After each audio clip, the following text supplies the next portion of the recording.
Welcome back, everybody, to the We Only Do One Take podcast, episode 14. We're not going to go into the numbers again, Kieran, that we did last time.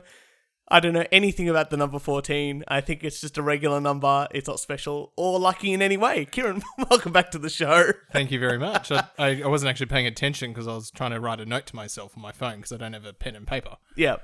But yes, 14 is a very auspicious number. And in fact, I can probably do some research on that number. You could do that. Hey, you know what? While you do some research on the lucky number 14, Yeah. we'll introduce our guest. Yes. Which is... Very excited, by the way. Very excited. We've been meaning to have him on for a very long time. Mm-hmm. And he's just been so busy with everything that he does. I hear he's a very busy man. He is. And he just decided this is the last thing he wanted to do. But he's here today. That's fair enough. Look, why would you come in here? And Watsonia is a very dangerous suburb. I mean, someone rammed into the IGA. Why would you come here? Call the Watsonia. Mate, you can laugh into the mic. It's fine. So let's just give him a warm welcome. Big round of applause. I'll put it in, don't worry. Okay. Actor, producer, blogger, amateur photographer, and lover of conspiracy theories, at least researcher of them, Mr. Adam La Rosa. Greetings and salutations. That is the first of many Seinfeld puns for tonight. Excellent. We've only just started. That's... You know what I'm going to do? I'm actually going to put like a bed under this, under our table, Yeah. like in Seinfeld, yeah. Oh, what was the song he was singing with the little kids around? Oh, now I can't even remember. I just ruined the reference. What can you say? But anyway, Adam, thank you so much for coming on the show. We've been trying to get you on for, I said, quite a while to talk about all the fun things that you've been doing recently. You have, thank you. And I apologise for the time it's taken for me to be present in this most modern and technologically advanced of studios. Thank you. Thank you very much. It is modern. And it also comes with a gym. It does. So if, which I don't use because I have a personal trainer up the road. True. Okay. You know what? Speaking of, oh, you got the phone call this time.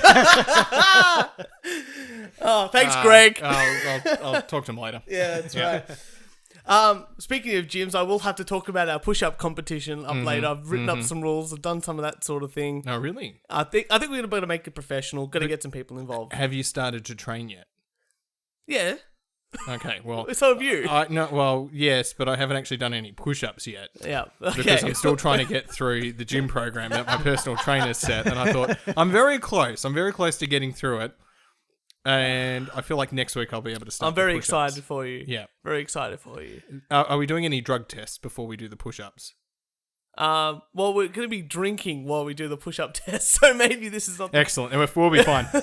I'm happy to be involved in that. That's excellent. Good. Yes, I'm happy to be involved. I'm actually going to invite you along to do that, because Adam is... definitely could do more than me, so I feel like I'm already going to lose. Excellent, that's fine. We'll have to invite Blaine as long as I well. kick your ass, all is good. Oh, that's rough. And I feel like it should be an outdoor location. Okay. Okay. Maybe a Sunday, the sun's out, then it's Melbourne, and then by the afternoon it'll be pouring with rain and thunderstorms. Lovely. And Any location in mind? We'd have to do sunny Bundoora Park. Yeah. Keep it local. Invite local. The Bugle down. Invite the Bugle they can down. Take some What an photos, event. write an article. We could have a barbecue. It'd be great. I'm in for that. So anyway, we'll get to that later. But Kieran, as we always do, Yes. I hear you've got a rant. Absolutely. Now, this is a question. How many of you... How often would you go to a drive-through? Like the cinema or drive-through bottle-o? No, I meant like a fast food restaurant. Oh. Yeah. 20 years I haven't been. Okay, that's probably very good. Only if I'm very, very drunk and and Jess needs chicken nuggets. Okay. Hopefully you're not behind the wheel. No, in an Uber. It's fine. It's fine. Okay. Safe. That's Safe. Well, every now and then I've got to make a trek down to Sandringham, which is probably an hour and a bit from here. I've got to make my way down that end. Anyway, and it's generally, I generally travel down that way, but it's generally like 11 o'clock at night. And then, I'm tired and I want to just get a coffee. And what's open? It's McDonald's, right? Is the only place that's open. And look, it's consistently crap. Are we? Wait, is this where we're going to get sued for defamation? Maybe. Anyway. No, you can not have an defamation. opinion. That's fine. Having an opinion on something, But because it's consistently crap. yeah, it's still an opinion. I think there's a general consensus I would say that so. would agree with you. Yeah, it's like Starbucks coffee. It's shit. Yeah, and they failed in Melbourne, in Yeah, Australia. yeah. But I think they've now got 3 in the city. Yeah. So they've, No, they're all terrible. oh, don't get me started. Anyway, That's a rant for another day. Anyway, I get really annoyed, really annoyed. And if you use the drive-through, you generally know what you want, and then you go through. I get really annoyed when you're stuck behind someone who doesn't know what they want, who's probably, because it's 11 o'clock at night, they're probably drunk like Turch, probably having a conversation with Shanika, who's behind, the what is it called? Not the radio transmitter. She's serving you. Yeah, right? through the not the telephone, the headset. And all I want to do is just hurry the fuck up, move along, know what you want, or park, figure it out. Because fast, it's supposed to be fast. You're supposed to be get in there. This is what I want, and then move along. Right? Everyone, and you know what really annoys me? When the person in front of me doesn't use their pay pass, their tap and go. They've actually got to get the card out. They've actually got to swipe it, put the pin in. And I know we're now living in the 2018, so everyone should have pay pass, but it's not 2010. But just hurry up, because all I want is my coffee. All I want is to get back on the road. I don't want to have to wait. And then, of course, it's 11 o'clock at night and there's no staff on anyway. What gets me about that is This is probably more a complaint than a rant. no. This is going to be a complaint as well. On the topic of pay pass, is that there's no uniformity with the machines as to where you Absolutely. bloody tap. Yep. Now, I go to tap on the screen by habit and nature, and that's my first instinct, to tap on the screen. And then I'm consistently told, no, you tap on the side. No, it's that side. No, it's the top. Oh, for fuck's sake. No, I know what the worst ones are. The big Combank ones that are Yes, about this big. Yeah, the Have huge you seen those ones. ones? And they're like a LCD touchscreen thing as well. And they're like, where do you swipe it? Oh, right on the other side of this thing. It's about the size of this. I can't. It's a visual pun that I'm doing here. Do you know what? And as much as I complain about the pay pass people, it wasn't probably until about 6 weeks ago that I actually got pay pass. I was still one of those What are old. you talking about? No, I still had. I've moved to the ING because there's no bank fees, right? I've still got my Commonwealth Bank If you account. just ask your bank. They just get Yeah, rid but of I the still had fees. so I had to You swipe. have to swap. And Common misconception. ING's got no bank fees. I didn't want to. I read the Barefoot Investor. Excuse me, I know what I'm doing. Were you barefoot as you read it? Oh, no. There you go. Otherwise, the advice doesn't work.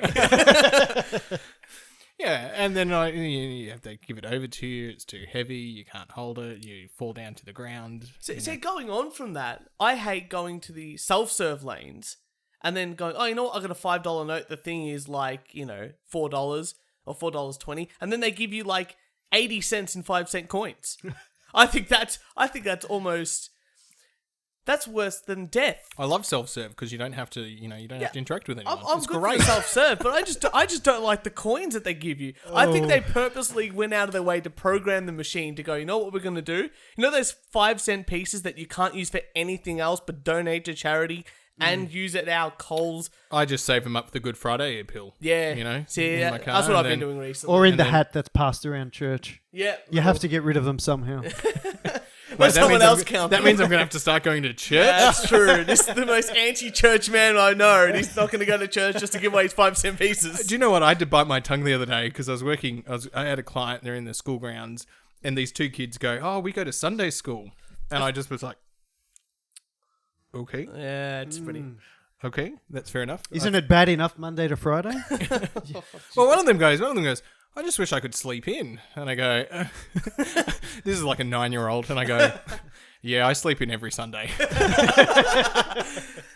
Oh, day ruined. I'll tell you why I don't go to drive-through. And when you mention Macca's, is because my first actual job Oh, that's from right. 14 years old and 9 months was at McDonald's. Uh-huh. What's in the secret sauce?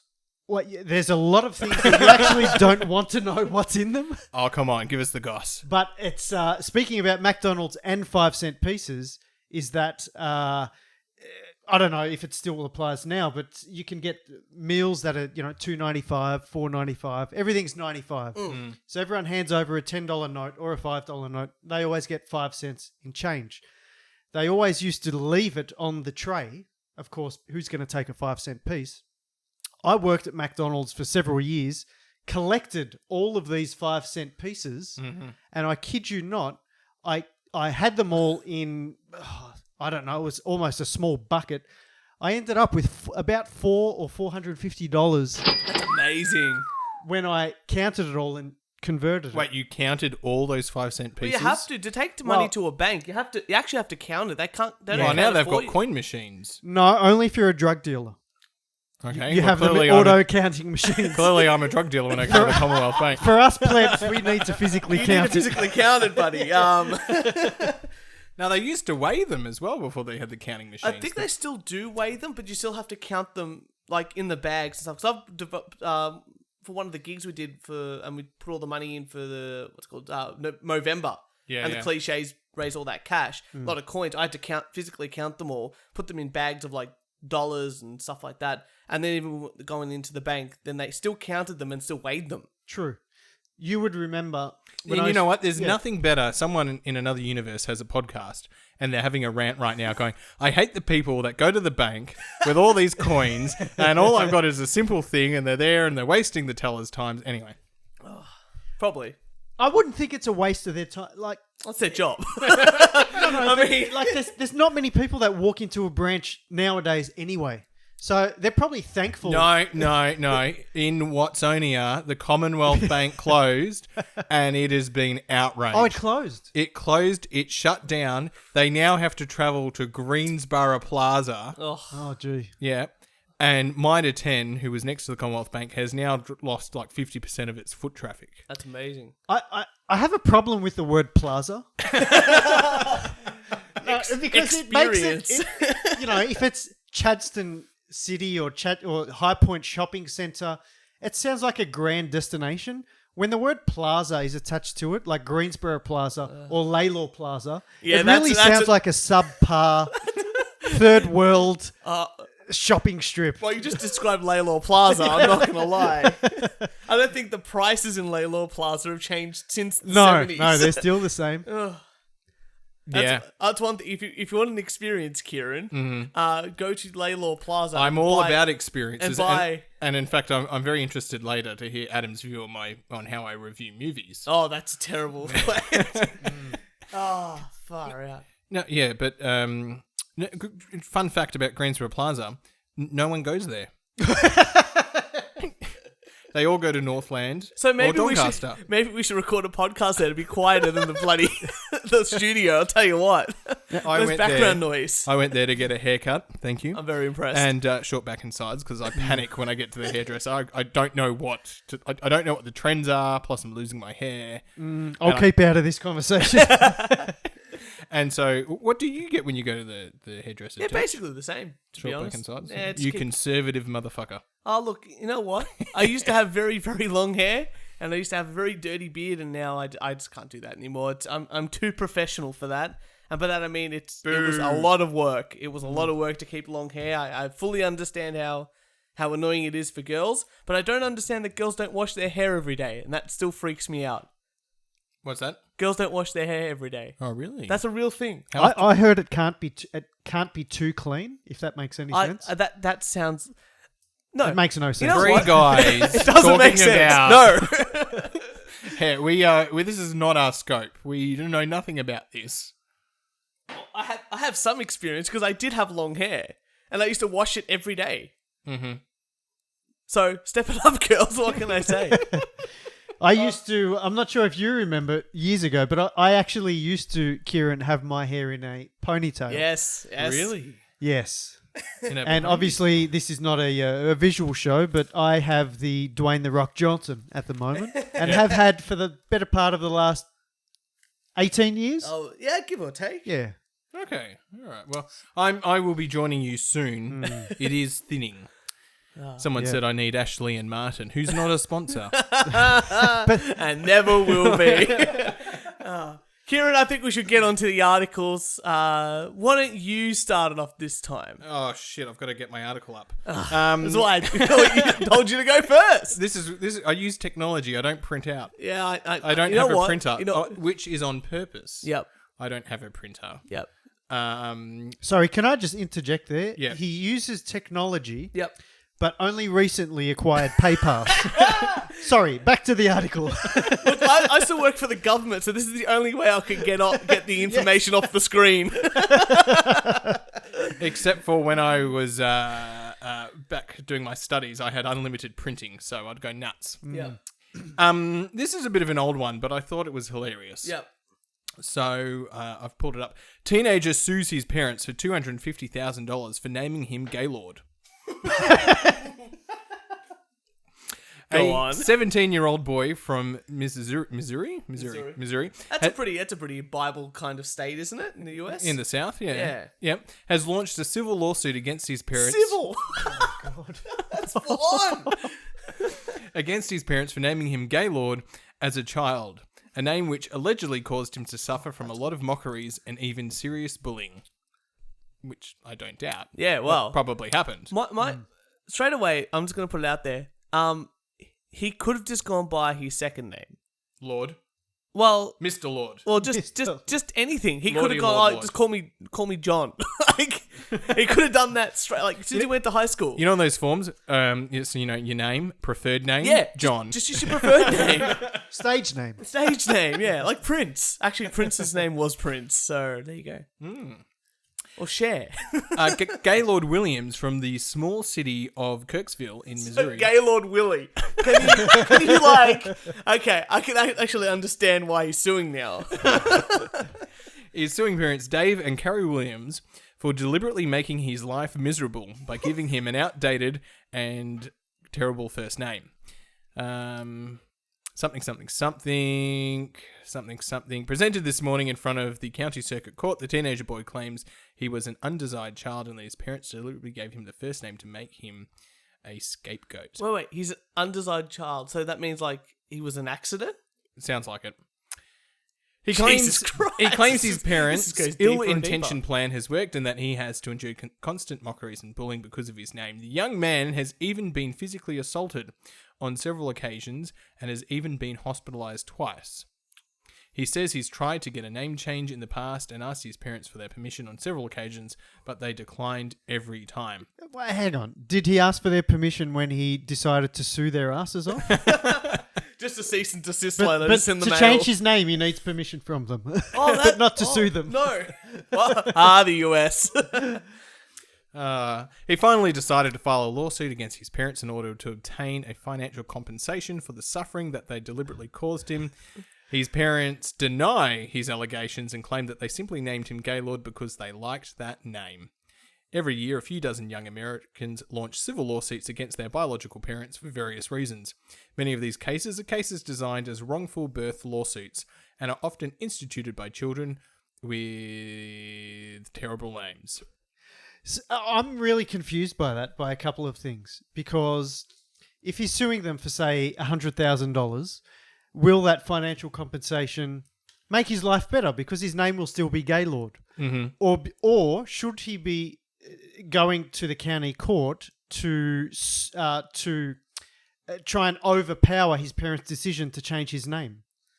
Because if he's suing for money, then his name really isn't his biggest issue in his life. Plus, if his parents don't have $250,000, then they can't really pay it. Well, there's that. But that's the thing, like, what I would just be going, I want to sue for the right to change my name, or like 100%. That's all you're really wanting, and after that, like, you know, my question is, where's he getting the money to hire the lawyer? So, no fee, he's no 17. win. He's 17. It's not like he can just go into, you know, he's probably working part time. Legal aid. Oh yeah, that's gonna. Oh yeah, why not?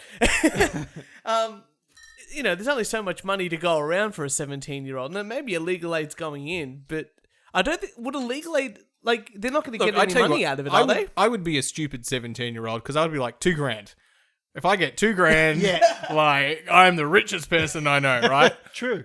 And a car. And a car. I would be like $2,000 and like, oh my God, look at me.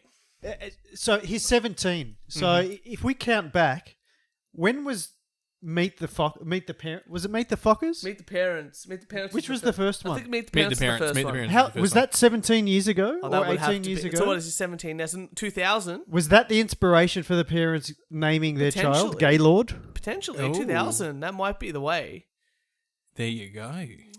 Yeah, a film reference. I always find... and a Ben Stiller film reference. Out of all the films you could have chosen, you've gone with the Ben Stiller one. Oh, Ben.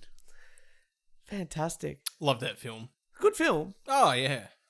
It's because what's his name? De Niro's in it, and he just nails it. He just plays what's that character he plays? He The just spy. plays Robert De Niro really well. He's really just method acting. Yeah, he just. It's Robert De Niro in every film is My favorite film's Casino. Nah, that's it. Yes. Or God, Casino, Goodfellas. Goodfellas for me. I keep. Goodfellas for me. Yeah. I'd say Casino. There you go. Well, speaking of acting, what a segue we got. Sometimes it just works out a bit too well. But Adam, We should have a segue. Sorry, we should have a segue where we have got like the worst segue like possible, and like we have to try and segue into that. You know, like, that's true. Set it up really badly. Oh, we'll do it for the next thing. How about that? Okay. Like me trying to get out of this back to our topic. hang on. I'll set you up. Jesus Christ. Why don't you go banana peels to acting? Let's see that sure. segue. So you know that old trick in the films where they slip on a banana peel? Well, funnily enough, Adam is a professional actor. Oh, you did it! Now I don't want to downplay Adam, but I did theatre studies in Year 12, so I know a little bit about acting. Ooh, a bead of sweat has just emanated from That's because the studio is very warm. from my never-ending drink. forehead. So I've known Adam for a very long time, and for as long as I've known him, he's always wanted to get into acting. And in the last about 5 to 10 years, it's just exploded. Yeah. And it was only last year, I believe. Last year was The Legend of Ben Hall. The year Yes, before it was 2016? released last year, just over a year ago. I think it was 2016. I talked to this guy, and he's like, I'm producing this film, Australian film, big sort of thing coming out. It's called The Legend of Ben Hall. I'm in it a little bit, but I'm producing it. You've got to come and see it. Got to come see it. 2017, he calls me up. Come and see this film, opening night. It was in Hawthorne. What was the cinema called? It was at the... Oh, I can't remember the name. Glenferrie Road That's in the Hawthorne. one. I can't remember the And cinema. opening night, got to sit right at the front row. No one wants the front row at the Sorry cinema. about that. No That is actually a good sign, Turch. Look at the positive. That means it was a full house. That was a full house. No, it was absolutely a full house. It was fantastic. That means you were a nobody there, Turch. Yeah, I You was. were So worry about nobody. that. Yeah. No one cared about you. Yeah. Everyone The went, who's people that that could dickhead in the front row? Don't speak to him. He's pointless. He has no connections there. Yeah, he's just family. Yeah. But yeah, absolutely amazing film. And since then, you've been in what? You've been a ANZ commercial. I saw you recently. Yeah, it's happening. It actually my journey began before you were born. Oh, Jesus Christ. So I'm not sure if anyone knows, but Turch is actually my younger cousin. I look older, I know. Yeah. No, so my journey began when I was in primary school. I'll try and keep it as brief as possible. Yep. But We got time. I was... Go as long as you want, because I don't edit. I don't edit. Turch does. So the more you talk, the more he has to edit. No, so I was I took an interest in the field, and I was actually cast in the lead role in primary school. Do you know the story of Jack and the Beanstalk? Oh yeah. Yep. So I went to St. Mary's in Greensborough. So yes, I'm local. Well, I grew up locally, and Which I just want to point out. Yeah. My niece, who's 6, Holy Trinity, beat St. Mary's in the under 8s basketball last week. A whopping 16 points to 4. Wow. to 4. Yep. Deplorable. Step it up, St. Mary's. Shout out. Are they part of the deplorables then? Does that make them? I think it would. I think it okay. would. Okay. So yeah. So anyway, speaking of segues, getting back to it. Welcome to this show. Well, that was a blunt segue. But no, I was cast as the lead role of Jack in Jack and the Beanstalk. Prestigious. Here's the kicker. Here is the kicker. The entire play was in Italian.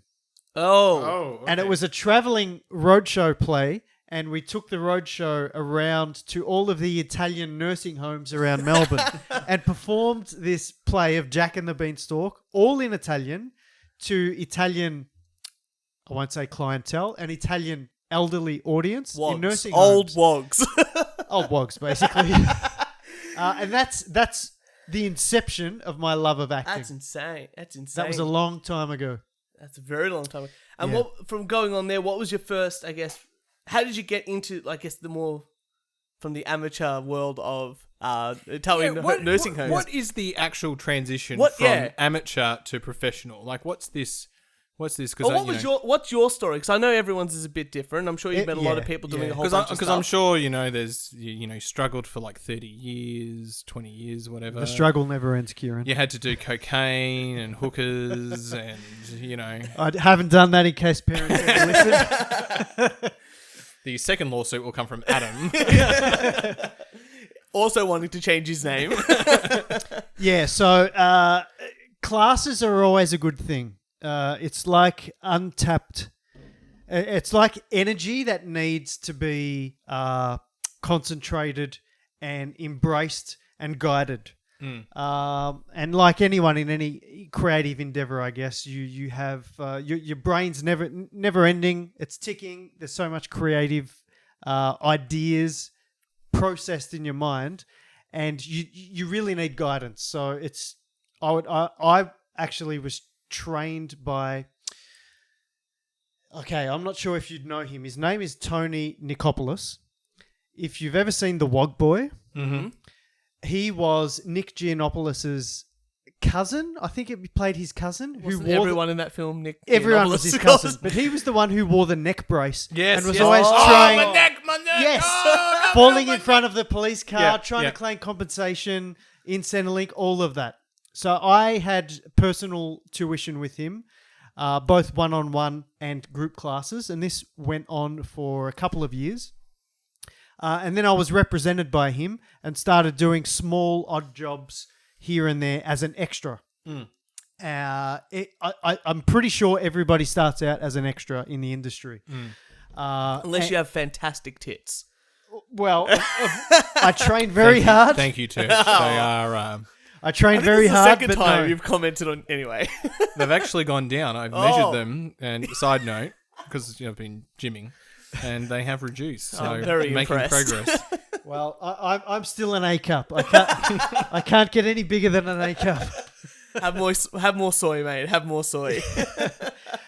So that happened, and my first two gigs, actually, I'm very proud to say, I was directed by Garth Davis. Does that name ring a bell? I must say the Garth from Waynesworld. No. the acting industry is not my forte. Isn't it? No. Okay, so Garth Davis, you would know him as the director of Lion. Have you seen the film Lion? Is that recent? Yes. As a professional film critic. No, don't know that now. You haven't seen Lion. It was an Australian film starring Nicole Kidman. That was the one and that have Dev Patel the child that goes back to in India. Yes. He was lost in India and he spent the better half of his adult years. Oh yes, that one. Yes. Yes. That's Lion. Yep. It was Massive. an amazing film. I think it won some kind of award. Won didn't it? several Academy Awards. Yeah. It was actually directed by Garth Davis in his first feature film directorial debut. I was directed by Garth Davis Amazing. in two of my very first TV commercials. Granted, I was an extra. I was young, but that is my connection with Garth Davis it's and like, the whole, Yeah. 1 degree I separation was from going to say 6 Hollywood, degrees so to speak. of Kevin Bacon or something going on here. Did you meet Nicole? No, this Few was years, few years apart. no, Because I got an interesting because when they filmed Australia, the film Australia, my family's got family up in Bowen, and Nicole and Hugh Jackman were up there. And Hugh Jackman actually enrolled his kid in the local state school, and his kids played rugby on the weekends. And basically, Hugh, you'd bump into him at the supermarket, right? Nicole she stayed on her yacht. Like, it was like, I film and then I go to my yacht. Oh, God. Which I was like, if you'd met Nicole, it'd be interesting to hear another perspective. But yeah, no, I haven't met her, unfortunately. Yet. Yet. Always hopeful. We'll get Nicole on the podcast. Oh, yeah. Yeah. So Just cough into the mic. It's funnier. Just give me more work to do. It's fine. that's fine. Yeah, so that was a long time ago. And then you move into more kind of featured work. So in just after the .com boom in 2001, I'm not sure how old you gents were then. 11. Okay, so in 2001, there was a show in the US which was a huge hit called Ally McBeal. Oh, yeah. Have you ever heard of that, Kieran? Yes, Miss McBeal. I believe she also features in Futurama. Does. Does she? And she does the parody. Dancing Baby. She does the Dancing Baby. Baby, So yeah. that Really? famous She also features as Harrison Ford's current wife. That's true. Well, there you go. They've There been you married go. for a long time. The Han Solo himself. Don't ask me what Ally McBeal is, because I will fail that test. Legal drama. Legal drama. So It's fine. the reason I bring that up is because at around the same time, Australia, as we do best, we don't innovate, we copy. Mm-hmm. So we thought that we could make our own. Channel 7 actually thought they could make their own Australian version of Ally McBeal, and it was called Martial Law. I do Starring remember that Lisa show McCune. Being, yes. Who, for a good 10 years running, Lisa McCune was in every conceivable Australian show and theatre production. And Coles advertisement. Because there's Yes, that's right. That's right. there's a law, and don't quote me on the exactness of the law, but there's a law that says X amount of content on TV has to be made in Australia or produced in Australia, It's whatever like it the is. Canadians. They have to have a certain amount of music on radios be Canadian. Yeah. Correct. They do get around it though. The recent film, what's the film Mel Gibson directed? The war film. Yeah, some Patriot thing. The thing where he's another hero. It was basically a Hollywood feature film, Mm. but they had a couple of Australian cast members in it, a lot of Australian crew. I believe they filmed it in Australia, but for the most part, it was a Hollywood production. But it bags all of these Oscars and awards, and they're hailing it as one of Australia's greatest modern films. There you go. But anyone who watches it would think it was a Hollywood production. Mm. But what was I getting at? Ally McBeal, Martial Law. Okay. Yep. So in 2001, just after the .com boom, I landed a guest role in an episode of Ally McBeal. If you saw it, you probably wouldn't recognize me because I still had a full head of hair back then. Ooh. Yes, I know. But that was amazing. That was my first real taste at being on a proper film set, not just a commercial. And that really Ignited something. It ignited it. It fueled my passion even further to want to pursue this. And it's just gone on from there. Kieran, do we have a sponsor today? We do, and I'd like to thank. We actually have two sponsors. Oh, It is the Shapes Original Barbecue. Thank God they went back to original. Oh. It is the oven baked, not fried, Arnott's Shapes Original Barbecue flavor you can see. And thanks to Sapporo Premium Beer, discover the perfectly balanced taste that's irresistible to all as you share rich moments with this masterpiece of the brewer's art. I don't know whether you're saying it wrong or it's just really bad English. Maybe my glasses need to be changed because that was really hard to read. That fine print. But that is Sapporo. Good pronunciation. Very good.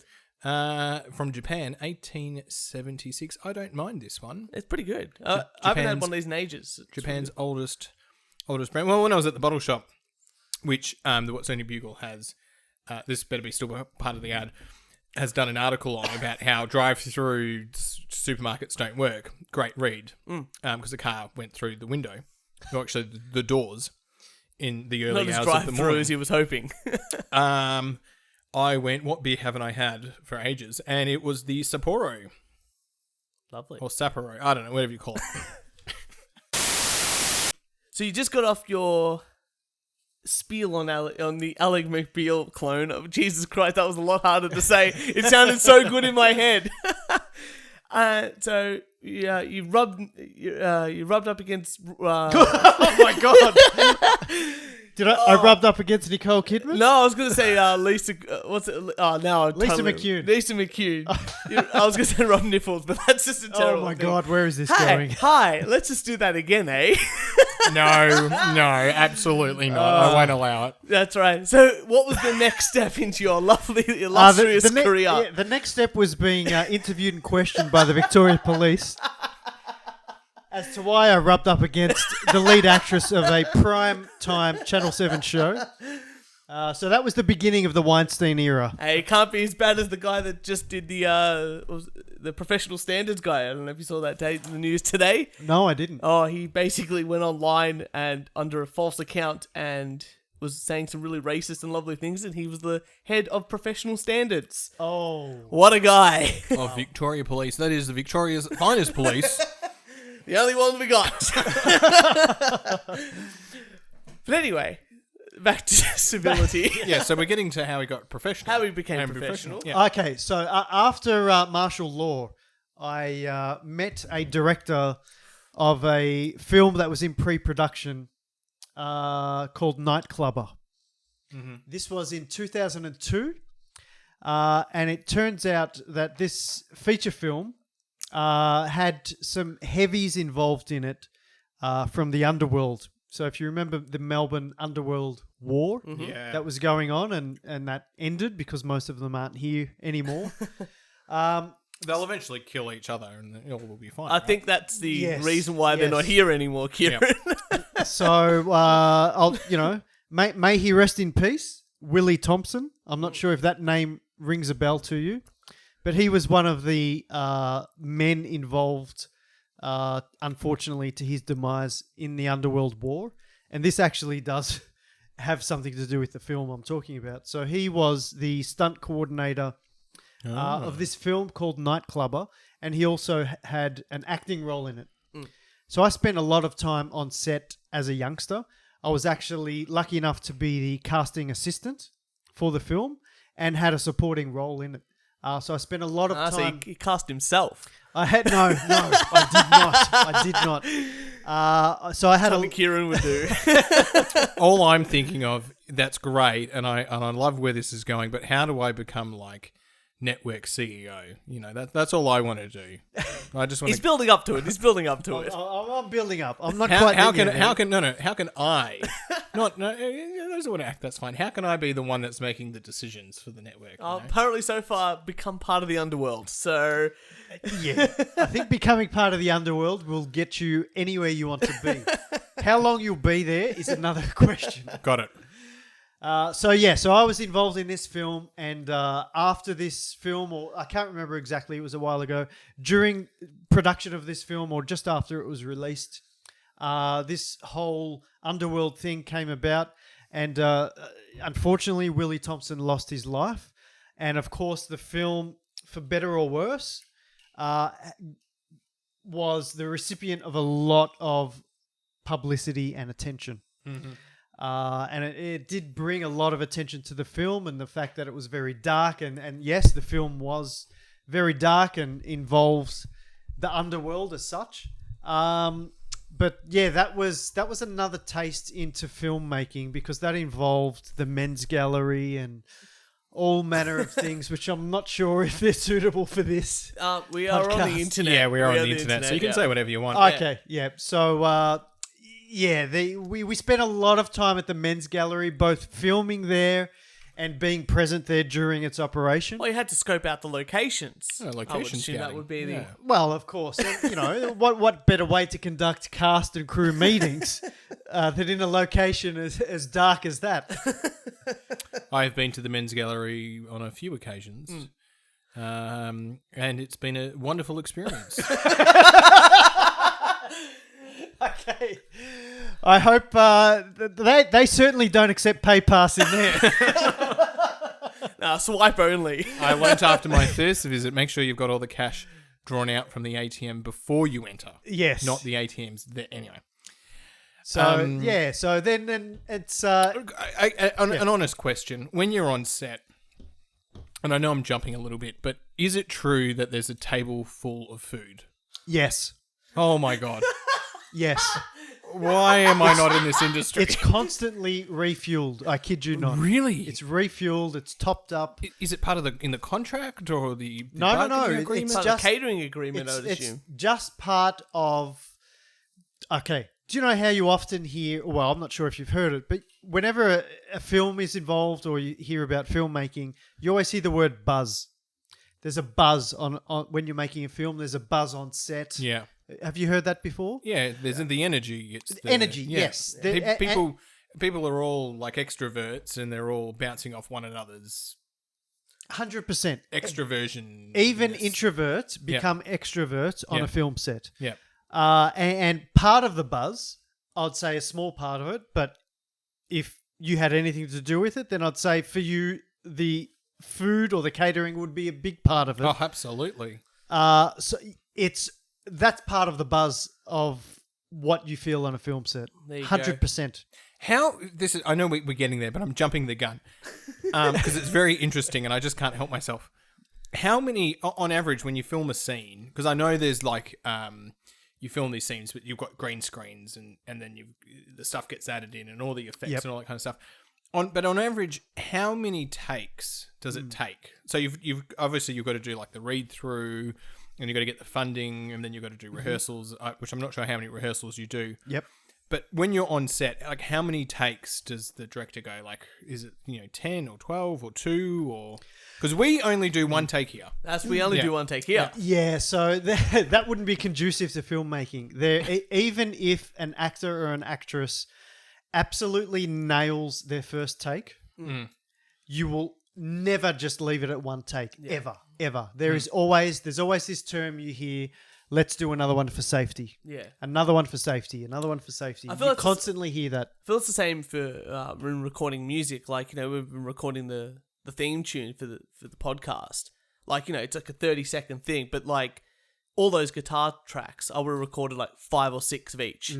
And then the solo, I would have recorded 5 or 6 of each, and just chosen ruin the best. it. We only do one take. Oh, sorry, I Turch. performed that live on the. I performed that live every single time. And, Sorry, and I'm breaking the illusion again. And the voiceover for Japari's video. Japari? Jabari. Yeah. Yeah. I'll show you that later, Adam. You'll love it. Okay. That was only one take. That was only one take.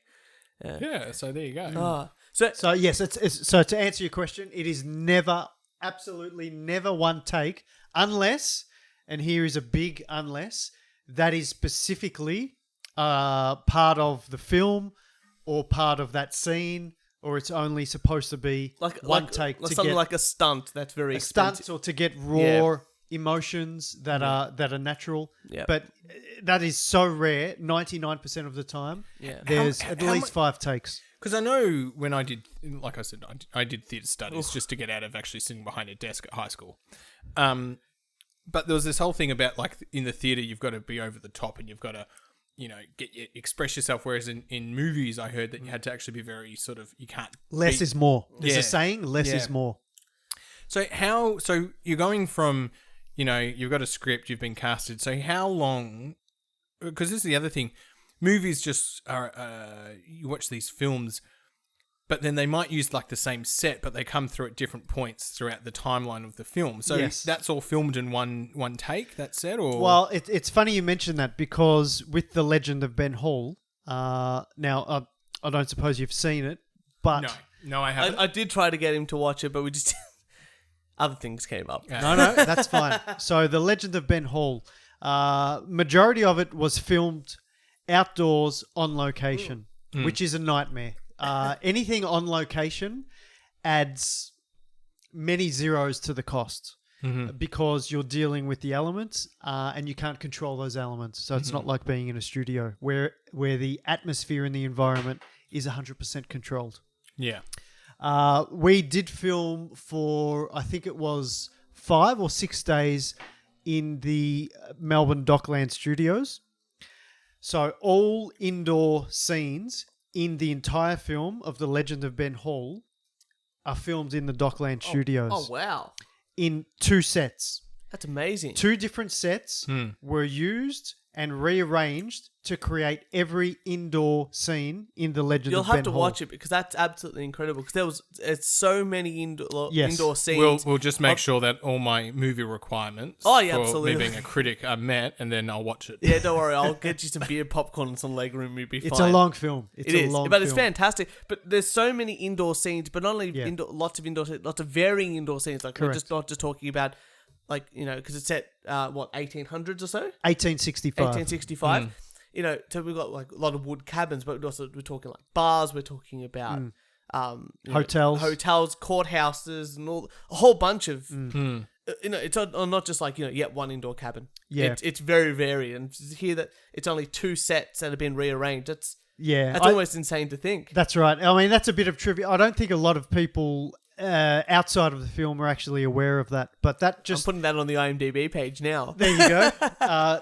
Yeah, so that's just one aspect. So that gives you an idea of like a production designer, how critical the role of everybody, but if we talk about production design or set design, how critical that role is, because that person or persons involved in that task there's so much involved in recreating 10, 15, 20 different sets and environments, and you have to make them look different.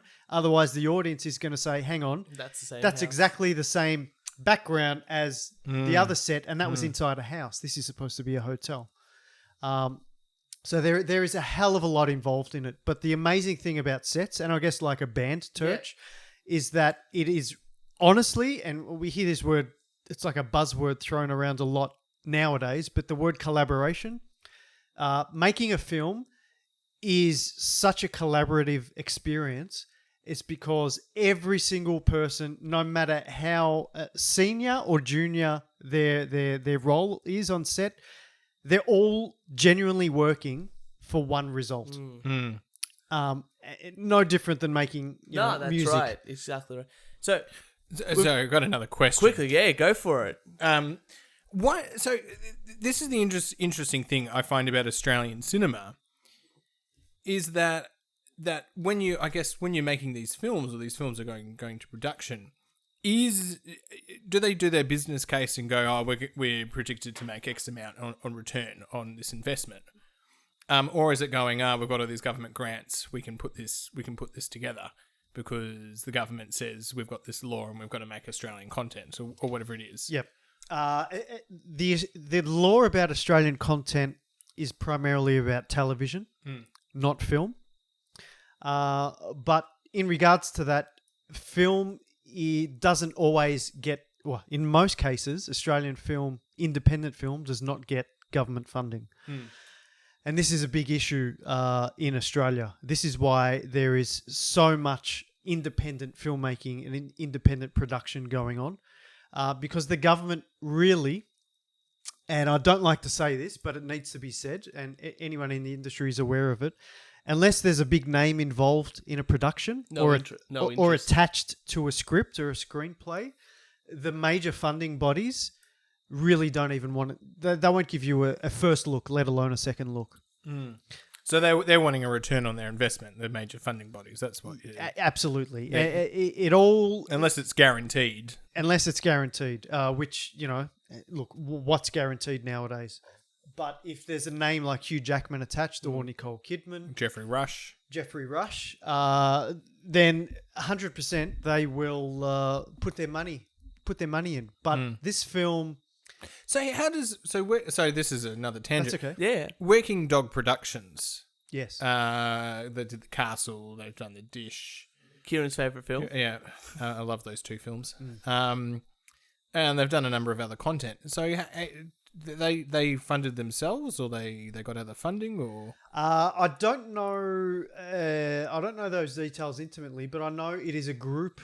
Who is it? Santo Chilaro, Gleisner, Tom Gleisner. Tom Gleisner, yeah. I know there are a couple involved in that group. My best guess, because I see this happen all the time, is it was a collaborative effort by them years ago to say, hey, maybe they were experiencing the same issues with the lack of funding available, or no one was having a look at what they wanted to do. So they pulled their money together and possibly found some private investment, which is a big thing in independent production. And they made what they needed to make. And then, unfortunately, back in those days, Eric Bana was not really a big name. He was in He was Fast up and Forward. coming. Yeah, he was up and If coming. you remember the show, the comedy sketch Yeah, show, yeah. Fast Sketch show, yeah, Forward. But, in those days, I guess it wouldn't have been that hard to get any of those people involved in a feature film.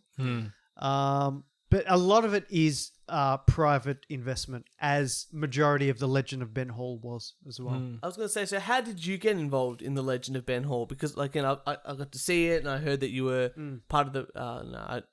firstly, I heard that you were going to be in it, and then I heard, you're also producing it. And I'm like, oh my God, what's going on? Yeah. How did you get involved in that, and what made you go, you know what, I want to see this succeed? Yeah, so it was about 4 years ago now. I had a film premiere at the Astor Theatre in St Kilda. Great theatre. Isn't it? And thank God they saved it too. Absolutely. Thank God they saved it. Let's just hope they save the ESPY. That's all. Oh, no way. Is the SB up? The ESPY's slowly been dying for a while. That's been closed for a while, hasn't it? Every so often, every Saturday, I think they still have a band in the band room. I saw Dead City Ruins there. We'll get Nicholas Trajanovsky on very soon. But other than that, yeah, it's just the band room at the moment. I haven't been there for years, so shit. Very sad. Very sad. That's a tangent, but let's get back to it. Yeah, let's get back to it. Sorry. No, that's all right. So if another feature film I was in called The American Girls was premiering at the Astor Theatre. And obviously, because I was in the film, I went along to the premiere on this particular night. And what normally happens in this industry in Australia, because we're not a Hollywood, is that some short films will play before the feature. Just as like a... So you don't have to watch previews. You get to actually watch Correct. short Previews films. are short films. Oh, that's good. brilliant. It's it's fantastic. It's fantastic. So, I believe three other short films were playing this night. And so when I pulled my car up, I'll get through this as quick as I can. But when I pulled my car up, it was in May. It was dark. It was cold. I parked almost out the front of the Astor Theatre across the road. How the hell did you get parking? I know, right? Very dark. Anyway, I got out of my car and started walking away, and I saw two shadowy figures approach my car and look around it as though they were scoping it out. And I didn't want to walk into the Astor. I thought, we're in St Kilda here, or Windsor. It has a reputation. For our international viewers, Listeners. sorry, not the shady area. Let's just say that. It's a very transient area, St Kilda and Windsor. So anyway, I turned back and saw these two guys, and I thought, no, I'm just going to go up to them. I don't feel like having my car stolen tonight. So Nor on most nights. Maybe there's a few nights of the year that you're like, you know what, fuck it, take it. a few nights I'd be prepared for. I went up to them and I said, hey, is everything okay? I thought they were going to steal it. And they said, no, we're so sorry. We're just trying to find the parking sign to see if we can leave our car here. And we had a bit of a laugh, and I said, I was wearing a suit, and he said, where are you off to? I said, I'm off to a film premiere. And he said, oh, so are we? And I said, oh, what film? Because I didn't recognize him from The Legend of, from The American Girls. And he said, a short film called The Artifice. And I said, oh, I'm in the feature. So he told me he introduced himself. He was the director of this short film. And with him was another guy. I'll get to that later on. So anyway, we watched all the films. And when his short film came on, I made a mental note of paying more attention to it because I knew that it was his film. He directed it. Lo and behold, it was a magnificent short film. Short films get a bad rap because there's no real commercial value or viability in them. Yeah, but they're brilliant because they should be like I don't read books, but if there was like a 2-hour book, and I know 2 hours in the film industry, right, is a feature film, but it's just like, you know what, you watch it, It's a short story. It's done, and you're out. Yeah. That's That's it. what I like. 100%. It's like those little Pixar things they put in front of like all the like Toy Story. That's like the little all those little short little films. They're fantastic. I'd watch short films over bloody ads. Wow. I like that. Good to hear. Yeah. So I saw his film. Afterwards, everybody mingles in the foyer, and it's a beautiful foyer in the Astor. So I saw him Was again. the cat there? Did you see the cat? I didn't see a cat. There were so many people that the cat may have been Because there's a cat trampled at the Astor. upon, unfortunately. So I approached Matthew Holmes, congratulated him on his short film. He congratulated me, and then he told me. That's when he told me about a film that is in pre-production he's working on called The Legend of Ben Hall, which at that time was only supposed to be a short film. Oh wow. Now, I saw what he did with his short film. He told me the background of the short for The Legend of Ben Hall, and I was so blown away not only by the story, but by him as an individual, that I thought to myself, I want to support you.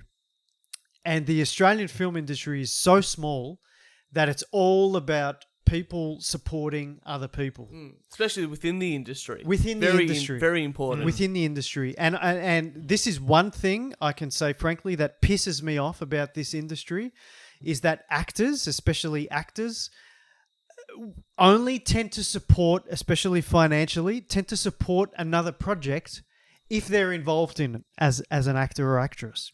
If they're not, they won't support it financially. It's the same as the music industry, I'm afraid. Is it? Yeah, it's dog eat dog. I think just because we've got such a small population and we've got such a small, fan base for especially metal music or heavier music or instrumental music, which is the stuff I like to sort of put down on paper and record and stuff. It's such a small audience. And it's very hard it's just very hard. Whether you go to like somewhere like Europe, more population, more people are interested, and then it's a lot easier to find a market. Yeah, you're right. So he told me about this Kickstarter campaign for the short film. And I said, please send me through some details. Not even thinking from an acting point of view, just that I wanted to support him because I thought if that's what he does with this short film that I just saw, I can just imagine with this period piece being 1865, how amazing it will be. So he did email me, thankfully, and gave me the link to the Kickstarter campaign. I read through everything and I thought, you know what? I'm not even supporting the film. I'm supporting him as an individual. That's amazing. Because that's really what any creative endeavor needs is not someone supporting the endeavor, someone supporting the individual, having faith in that person and being prepared to put your money to back them. So basically what I'm hearing is, because you've got courage and you went, stuff this, I'm going to bash the shit out of these guys who are going to steal my car. Right. Oh, yeah. Okay. You now have one of the most successful Australian films of all time. Well done. It's because Jesus of Christ, that. what a wog. Get away from my fucking car. Oh, you want a job? Absolutely. Yeah. So I put some money in the film. I put more than what he was probably expecting. He contacted me personally, was completely overwhelmed with the amount of money that I put into this Kickstarter campaign. And he obviously knew I was an actor, and he said, you know what? Most of the roles are cast, but I have to have you in this film one way or the other. And he could attest to it. I said, no, really, you don't need to do this. Incredible. I'm not expecting it. I'm just happy to support you because I want this film to be made and I know it'll be special. And he kept insisting, no, you're going to be in the film, even if it's a small role, which it was. So the short film was made. And then this is the thing with short films, is that you can't really sell them to anyone. When you go to the cinema, and I know you love reviewing your films. Absolutely. Yep. I've heard some of your interesting reviews, Very to say the specific. least. So I yelled about burgers that were too tall last episode, so I can't talk. No, that's right. But as you'd know, all the films you see at a cinema, they're all feature films. They're not shorts. So from this short film, he cut a trailer and and took that trailer around to distributors, production houses, anyone who was interested in seeing it, supporting it, potentially distributing it. The thing is that most of them loved it. They said, "This is amazing what you've done," but here's the kicker: there is no commercial viability with this as a short film, which there isn't. There isn't. They all said it needs to be a full feature-length film. Now, thankfully, Matthew Holmes is an amazing director and visionary. He already had a feature film script for The Legend of Ben Hall ready and waiting. That's incredible. Ready and waiting. Jesus. So he turned around and said, I have a full feature screenplay ready for this film. He found a production company distribution company that was interested in taking the project on board. Mm-hmm. They put some money in, but of course, feature films cost a lot of money. And so they put some money in and said, the kicker was, we'll put this much money in if you can come up with the rest. Yeah. And that's where the fun begins. So before production of the feature film goes live, he needs to find the rest of the money through private investment.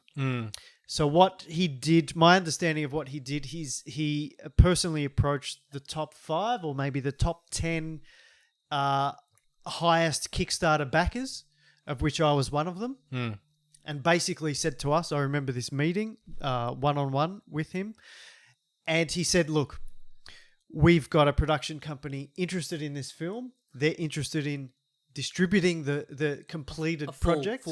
The full-length film, and putting their name to it, but we need more money. And he said, there is no obligation. If you say no, I completely understand, because it's a very risky business, filmmaking, as you can imagine. And he said, look, we need, yay much money. If you're interested. And I think within less than 24 hours, I said yes to him. That's amazing. So that earned me a credit as an executive producer of the film. And it also enhanced my role in the film. So my role was expanded, as everyone's in the film was expanded, because it went from a short to a feature length. So, so I'm an executive producer of the film, and I have a minor role in it. I think I'm in 3 or 4 scenes. I think I spotted you in at least 1. Well, 1 is good enough for me. That's right. No, I think I spotted you. I was like, ah! And I think I was sitting next to my dad, and I was just nudging Dad, like, that's him. My dad's like, I haven't got my glasses on, so this is... And being in the front row probably didn't help his Thanks, cause. Dad. But, so a quick wrap-up of the film. So we've it premiered at Forbes in New South Wales, which is in a rural regional area. Very historic area. I was going to say, it was historic. Around that area was where the whole Ben Hall, because it's based on a true story. 100%. It's 100% factual. It's not like a lot of these films you see that say based on true events and only one scene is based on the truth. This is as historically accurate as possible. It's like from watching the film, and trying to describe it to someone who hasn't watched it. We've got Ned Kelly as a bushranger. Yeah. Ben Hall was New South Wales bushranger. What I want to know, is it on Netflix? It's not on Netflix. It is on Apple iTunes. iTunes, right? Okay, yes. yeah. Because this is the thing I heard. Anything that goes on like Netflix or Stan or Hulu or anything like that, you make bugger all money. It's not a lot. No, it's not a lot. But thankfully, the film it's been a slow journey, but we have slowly distributed it almost all over the world. So one of the first countries to pick it up and take serious interest in it is Germany. Oh, wow. Germany love their Westerns. Who would have ever thought? They love their Westerns. I feel like that suits them very well, to be honest. They paid for the rights of the film. They loved it so much that they hired actors in Germany to redub the film. Oh, wow. Into German. Wow. Into German. So rather than just have German subtitles, they actually, like an old Bruce Lee film, or an old martial arts film. So amazing. So that happened. We sold the film to. I've just gone blank. What's not Netflix? What's the other? HBO. HBO, yeah. So we sold the film to HBO Europe. So the film is now available on HBO Europe. Mm-hmm. We've sold rights to the film to Spain, so they have purchased it, and I believe they're redubbing it into Spanish as well. Remember, Spain, home of the original spaghetti western. Yeah. That in Italy. Italy was the other place that used to film spaghetti westerns. Really? Well, the way I understand is the name is spaghetti westerns because they used to film in Italy. That I didn't know. You've just taught me. There you go. I only know that because Motorhead wanted to do a spaghetti western. They flew him out to Italy to record to take a photo for their album cover. Oh, there you go. No That's idea. that's why I knew why it was called spaghetti westerns. No idea. There you go. And then, Maybe I'm lying. and the last one in regards to budgets, you're Yeah. saying, in regards to budgets and how much a film will make, is that we have also sold the film through a independent production company which is closely linked to Sony Home Entertainment. We've sold and distributed the film into North America, being the USA and Canada, and it has exceeded every single budget for sales. Incredible. Oh, fantastic. Because it's a really hard... I mean, we're in that digital disruption mode at the moment. So unless... look, I'm limited in my knowledge here, but unless you're going to the cinema, which I think is one way that you would make... go to the cinema and people buy tickets, the film makes money, or DVDs. Old people buy DVDs, or old people go to... In Sandringham, they've got a bloody Video Easy, which I'm Incredible.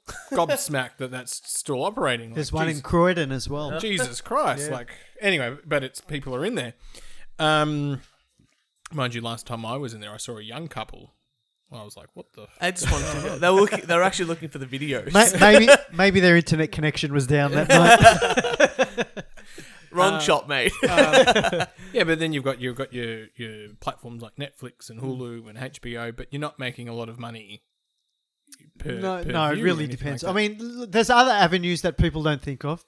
You can sell rights of your film to airlines. So Oh, you could yeah. sell rights to a film to Qantas, for example. Okay, yeah. And, think of how many airlines around the world there are. So if it's a big film that a lot of companies want to get hold of, so you can sell rights to your film to... How many airlines are there? At least 300 Well, if you get even globally. a couple of the bigger ones, like Qatar and Qantas, Yep. and then Emirates, Emirates or Etihad, something. American Airlines. That's half the planes. On, Yeah, hotels as well. Oh. Yeah. Sell rights. So yeah, it's I know what you're saying, but there actually are a lot of avenues to sell a film to. Okay, yeah. Rights to a film. Yeah. And it never ends. The accountants have a very difficult job. You would appreciate this, Turch. Because film rights, I mean, there is revenue. Think of Star Wars for argument's sake. Where does the revenue ever stop? So a lot of the contracts for film are, I won't say perpetual because... But they're like 100 years or something crazy like that. Yeah, like or that's the limit. even 10 years. I actually think, I don't want to get into specifics here with my contract, but I think that there was a time limit on it. I think it was 10 years. That's still a long time. Like It is a long 10-year time. contract, unless it's like for a government service or something like that. 10 years is a very long contract for anything. There's a cap on royalties. Yeah. Not in all films. I mean, and this is the thing. Every film contract is different. But it is a very fascinating industry. Crazy. How do I become one of those important people without being important? Which is, like, how do I go to the Money. the premiere, but without having to do anything? But people are like, oh, hello, hello, Dr. Thorpe. It's a pleasure to see you. And I'm money. indeed. Well, I think reviews are a good way to start. Oh, well, let's step up. Let's step up the critics. Yep. But directors have a love-hate relationship with critics and reviewers. All they have to do is take me out for dinner, and they've got 5 stars. Well, if it's that easy, we might invite you to be on set for the catering. There you go. The 6-star film. The 6-star film that happens. That's All right. And what is the next thing? Because I've had a bit of a look at your IMDb page because I was doing a bit of a stalk, even though you are my cousin. No, it was feel a bit free weird. to. But what is the next project and where can we see it? There's 3 projects that I'm currently attached to that are in the pipeline. So 2 feature films are in pre-production. One is called The Upgrade. I believe that'll be filmed in New South Wales. And the other is called The Nullarbor, which you mentioned before, Kieran. Sounds great. I love the Nullarbor, only because John Williamson has a song about the Nullarbor, right? No, it's great. It's about him and his dog, and he travels across the Nullarbor. It's fantastic. Anyway. I've never heard it. Okay. But yeah, no, this is based on... this might get a bit into next topic, but this is based on real-life events that happened in the 80s of a UFO encounter, let's call it. A real-life UFO encounter that actually happened to 3 people traveling in a vehicle from Perth to Adelaide. There you go. So Across the longest straight part of road in the world or Southern Hemisphere? I think it's the world. I think it's the world. Yeah. I'd say so. On the Nullarbor. So this is another based on real-life events film. There you go. And when will that be coming out? Well, it's still in pre-production at the moment. I'm playing one of the constables, the police officers involved in the film as one of the first responders and involved in the interview process of these people. Only a constable? Yes. Sergeant? Well, you could drop a few of the last letters in that. So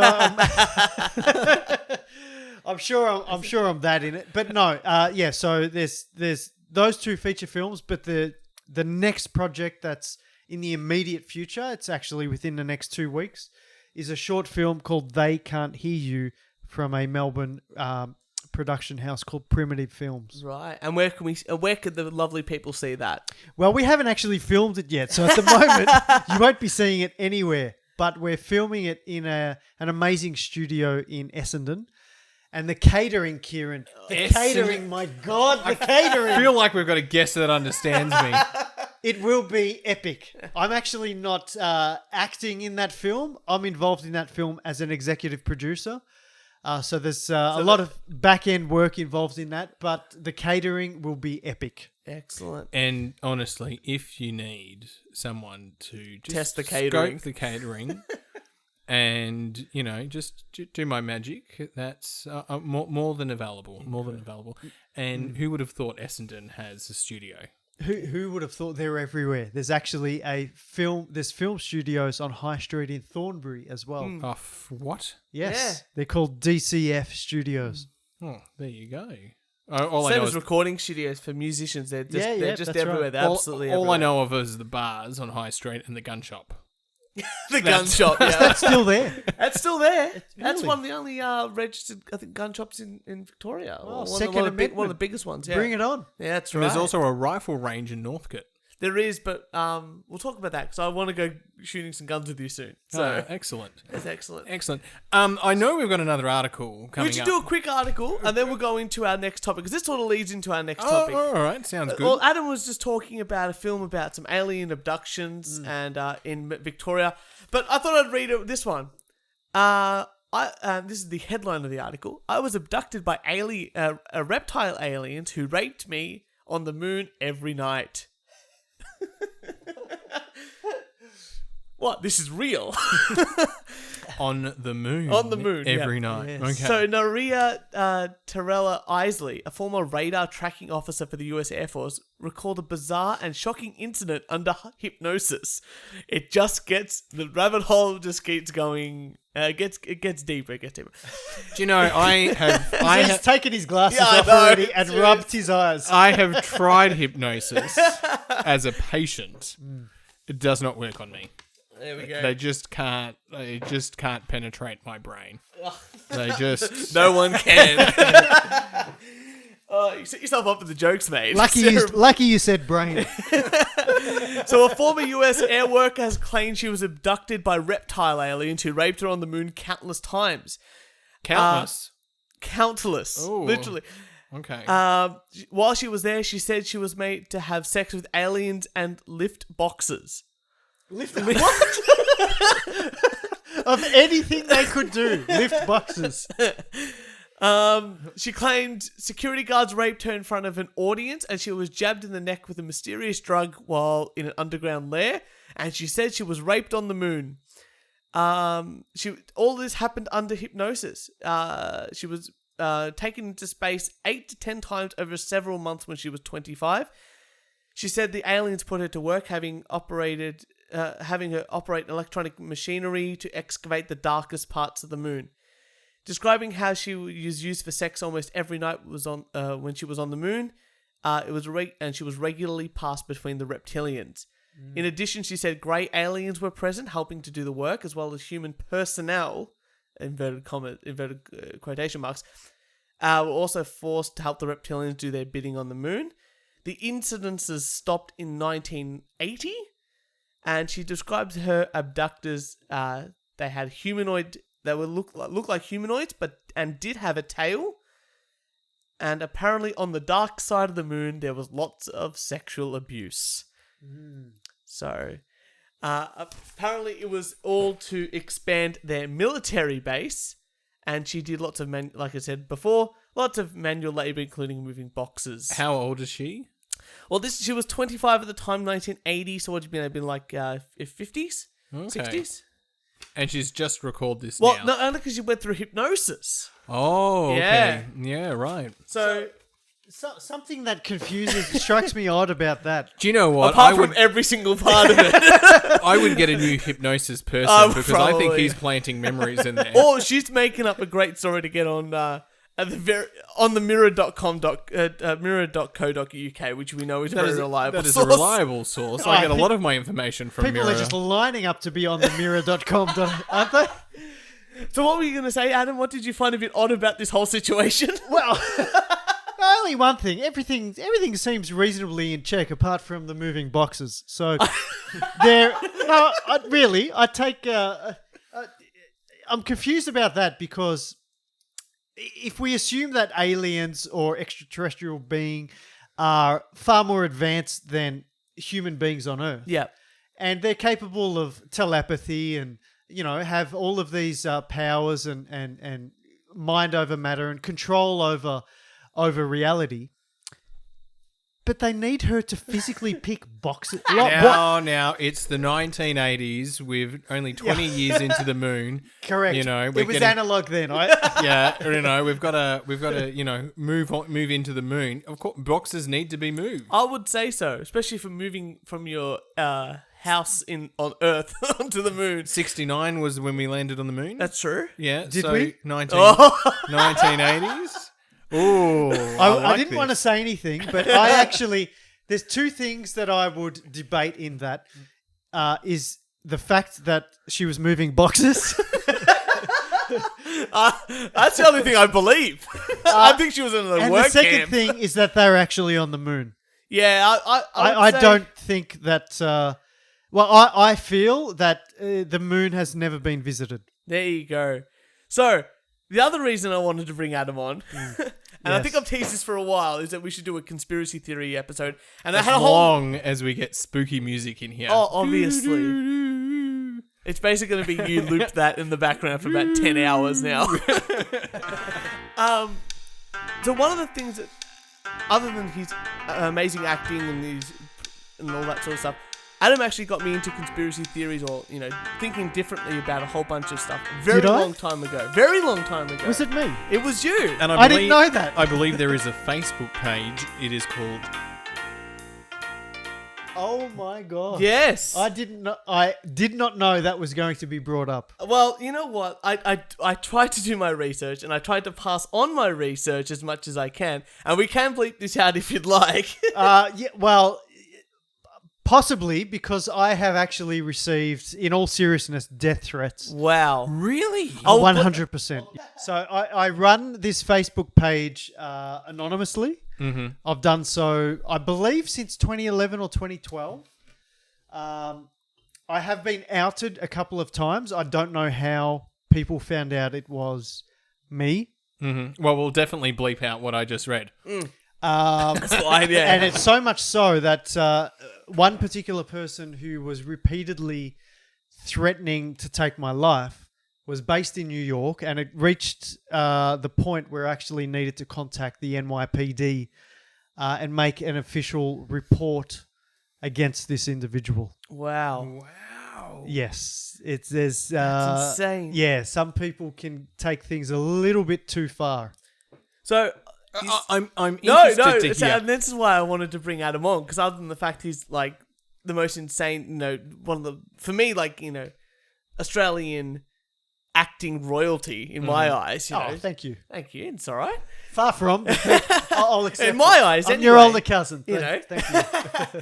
But not only that, Look, he got me when into- Adam does films like The Castle or The Dish or Little Miss Sunshine, then he'll have my attention. Hold on, you haven't seen The Legend of Ben Hall That's yet. right, that's true. But, he got me into these a long time ago. And for me, I studied finance, did that, and he's like, you got to look into the Rockefellers and how so this is how it started, about how the whole banking cartel sort of works. And, and I sort of dipped into it and I sort of dipped out of it. And to a degree, there are some things I absolutely think, especially within the banking world, absolutely, I think that a whole bunch of people do own these and it's all private and very interesting on that way. And look, some things I don't agree with you with. I mean, like, I think we went to the moon. I'd like to think that we did and, and all that sort of stuff. Sorry, but from memory, your own father doesn't believe they went to the moon. Yeah, but, Based on his sound, professional experience in radio technology. It's true, but my dad also doesn't work for NASA, so it's one of those things that you got to take it with a grain of salt. But I just thought I'd open the floor up to you, Kieran, because you were interested in finding someone that was into conspiracy theories far more than I was ever. See, the thing I love, right? Okay, so this is the I guess my disclaimer, right? Is that I have, what am I, 28? So I would say for 25 years have just been going, oh, is this what the news is saying, right? Okay, I'll believe that, yada, yada, yada, right? I then went in and started my PhD. So 24 years, right? And I had supervisors who greatly admire, who were like, don't just bring me this crap. You haven't even thought about this issue. I can see that you've written about this, but you have not done any thinking. And take that crap away from me. I'm not going to read past the second paragraph. Do it again. Right. And very, very, what a steep learning curve that is, to go in and go, I've poured my heart and soul out onto this, these 2,000 words that I've written. And, I know I'm going to get feedback, and for them to go, I can see you haven't even thought about anything, for two paragraphs. And No critical thought. Yeah, take it away. And it's like, oh, shit, I'm in a new element.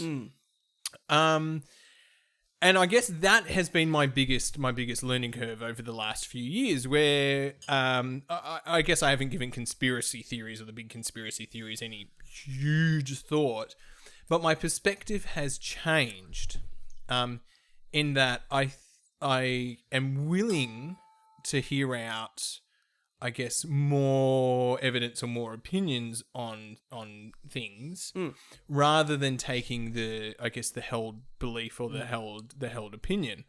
Now, one of them is this whole global warming. If you go back 15 years ago, I would have been a big campaigner for oh my God, the Earth is heating up, global it's melting, and all that sort of this stuff. is a terrible thing.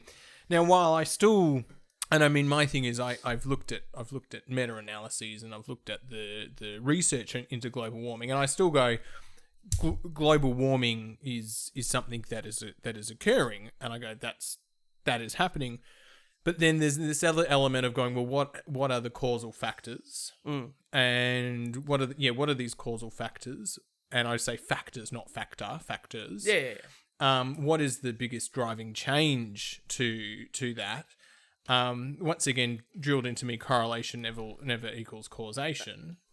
And part of my, I guess, I'm sort of in this weird thing of going, I want to, my approach to things is to try and find the closest approximation to the truth. Yeah. And at some element, you need people who can actually think and debate. And some of these topics, you can't actually have the debate or the argument because people get too emotional. Yeah. And it gets bogged down. And I think there's a huge element to people who go, I disagree with you, and these are very interesting things, or these are things that I've thought about, and I go, I haven't even thought about them. Very interesting. So I'm interested to discuss some of these conspiracy theories. Well, obviously adding in my 2 cents that I don't... not professional opinion, but not an my opinion professional nonetheless. opinion. Yeah. But one of the exciting things, the exciting things for me anyway, is that I guess I've had this philosophy training. Yeah. This ability to sort of think is what I call it. And I now have a degree in thinking. I just run numbers. I mean, at the end of the day, which is really interesting. So, Adam, what is your favorite conspiracy theory? Oh my goodness. My favorite one would have to be, of the last 12 months, the flat earth theory. Oh, okay. Are you a flat earther? I'm not going to say yes. Yep. And I'm not going to say no. Mm-hmm. I'm in a stage at the moment where, like you said in regards to global warming, how you don't just want to believe whatever you've been told to believe or whatever has been presented to you your entire life. I'm in a stage of research and self-education and just seeing what's out there, because for the entire human recorded history, apart from the last 400 or 500 years, every single person on Earth believed that the Earth was flat. And some still do. Because it's like a very interesting phenomenon. So we've got part of my argument is, so what? Who cares what the people the last 500 years thought? Like, stuff them. We've progressed so far in our knowledge. Like, why would we hold on to that idea, or that if something better, like, chuck it out? The flat Earth is very interesting, because you've got that whole, like, I should have done my research on flat Earth. But I think there's the whole, like, just observing how the sun goes up and down or something like that, and the Does it go up and down? Well, it appears to go up and down. Is what I would say there. I would say my opinion is the Earth is round. See, look, I believe in a round Earth. I'm going to put it out there. That's my stance on it. And I've talked to a few engineers, and obviously the engineers have learnt using gravity, and because of the gravitational pull, and because the Earth is spherical, and the gravity pushes down to the middle, and that's how a guy that's only done finance is going to look at this and go, okay, every other planet is round, every other star is round. Why wouldn't Earth just be round as well? Because that would just make, for me, logical sense. The moon is round. We know it's round. We've landed on it. Or is it a disc? Is the moon a disc? Well, some people think that the moon is hollow and the Earth is hollow as well. I mean, it could be anything. Have you ever gone for a drive around the block, or a run around the block? Yeah. But that's just a figure of speech. No, but I understand that, but it is a mentality. A plate, for example, a dinner plate is flat, but if you hold it up vertically, it's round. Okay, so... Now, I'm not saying I believe that one way or the other, yeah. But it's just another way of thinking. Yeah. See, and here's another thing with the flat Earth. So there's two ways that people go with the flat Earth. They go, it's like flat as in like a square, like we look at a map, I guess. And the other is that it's a circular, and like the UN logo, for instance. In that you know about that? Yeah. And I have issues with both, mainly because one, you can fly a plane around the world. Well, the interesting one is just is the ship going into the horizon? Yeah, but that's a whole bunch. That's been proven false. Yeah. What? No, the refraction works perfectly. That's how.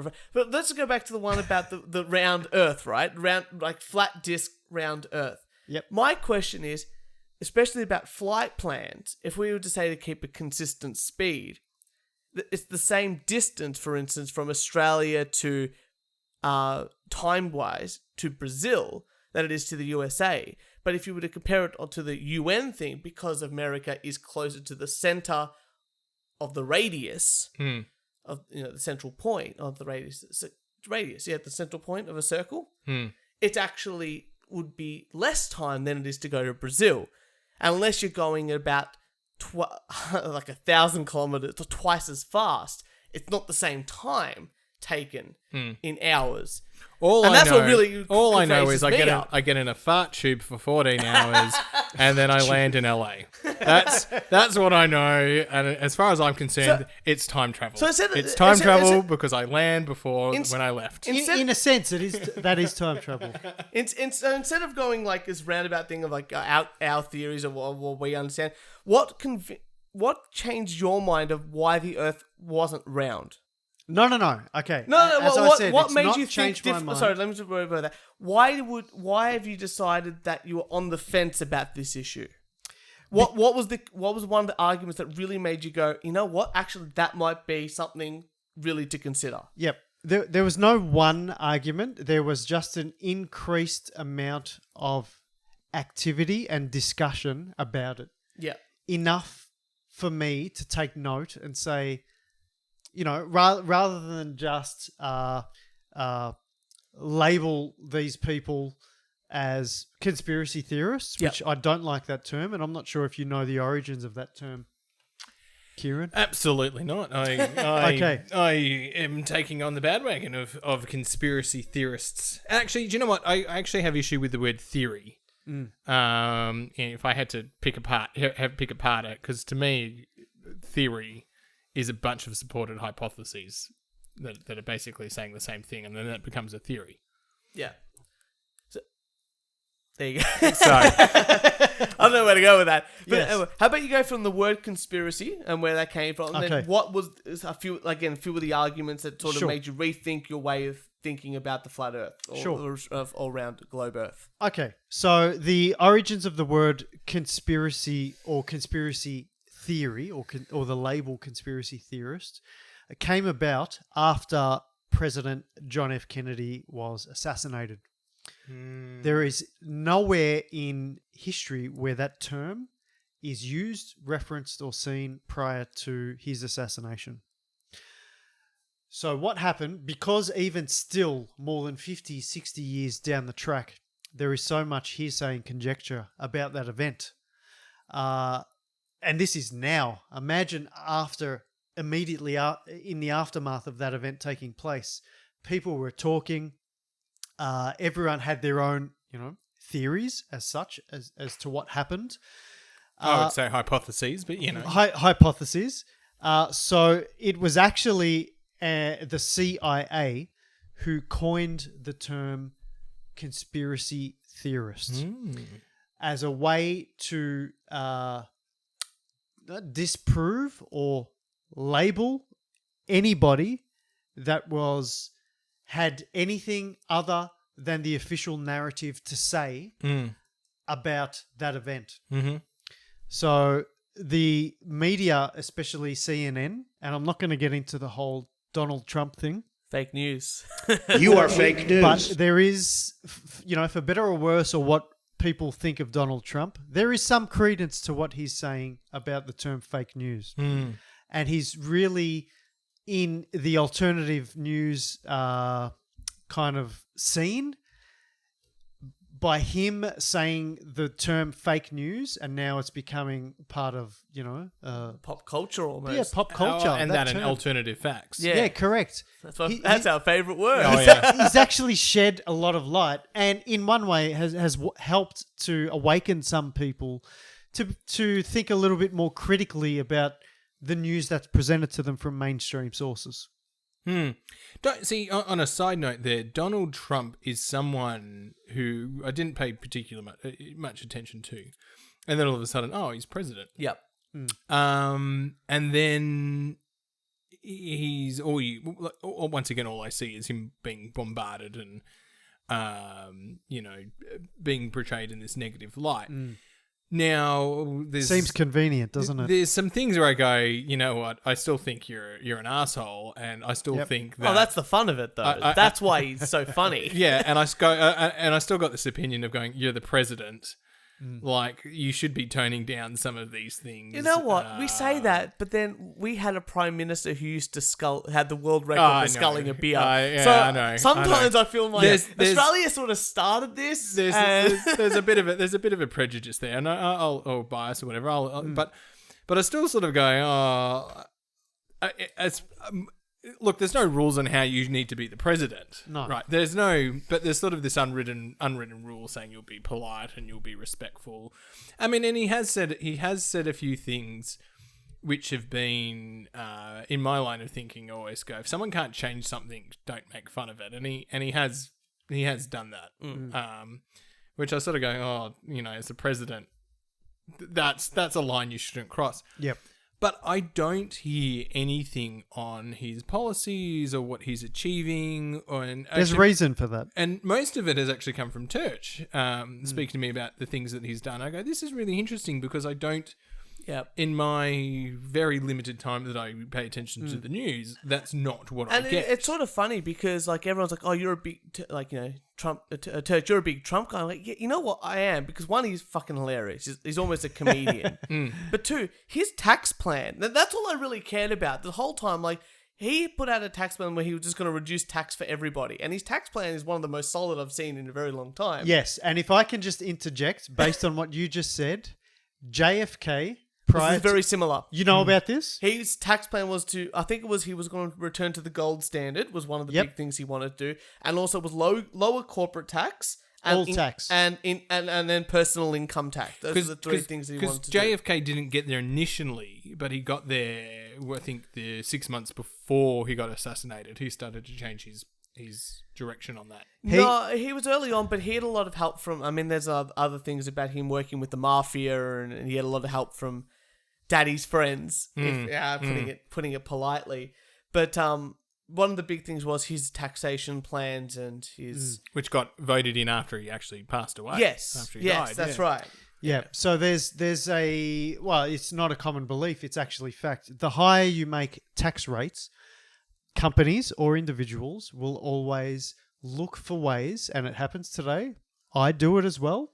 And I'm not even going to have a go at Trump. Do you know how they're saying why isn't he releasing his tax forms? Well, you know what? All of us, myself included, all look for tax minimization strategies. And that's my biggest argument. Everyone's like, he's not showing his tax returns, or he didn't pay any tax. And I'll be like, what's the first thing you do when you go to an accountant? It's like, tell me how to get my money back. I engaged with an accountant 12 months ago, and that's very much... That's the issue that you're doing. And I'm like, well, why can't he do it? Just because he's super rich and can afford better accountants. Like, if you had billions of dollars, you'd be doing the exact same thing, or billions of dollars in assets.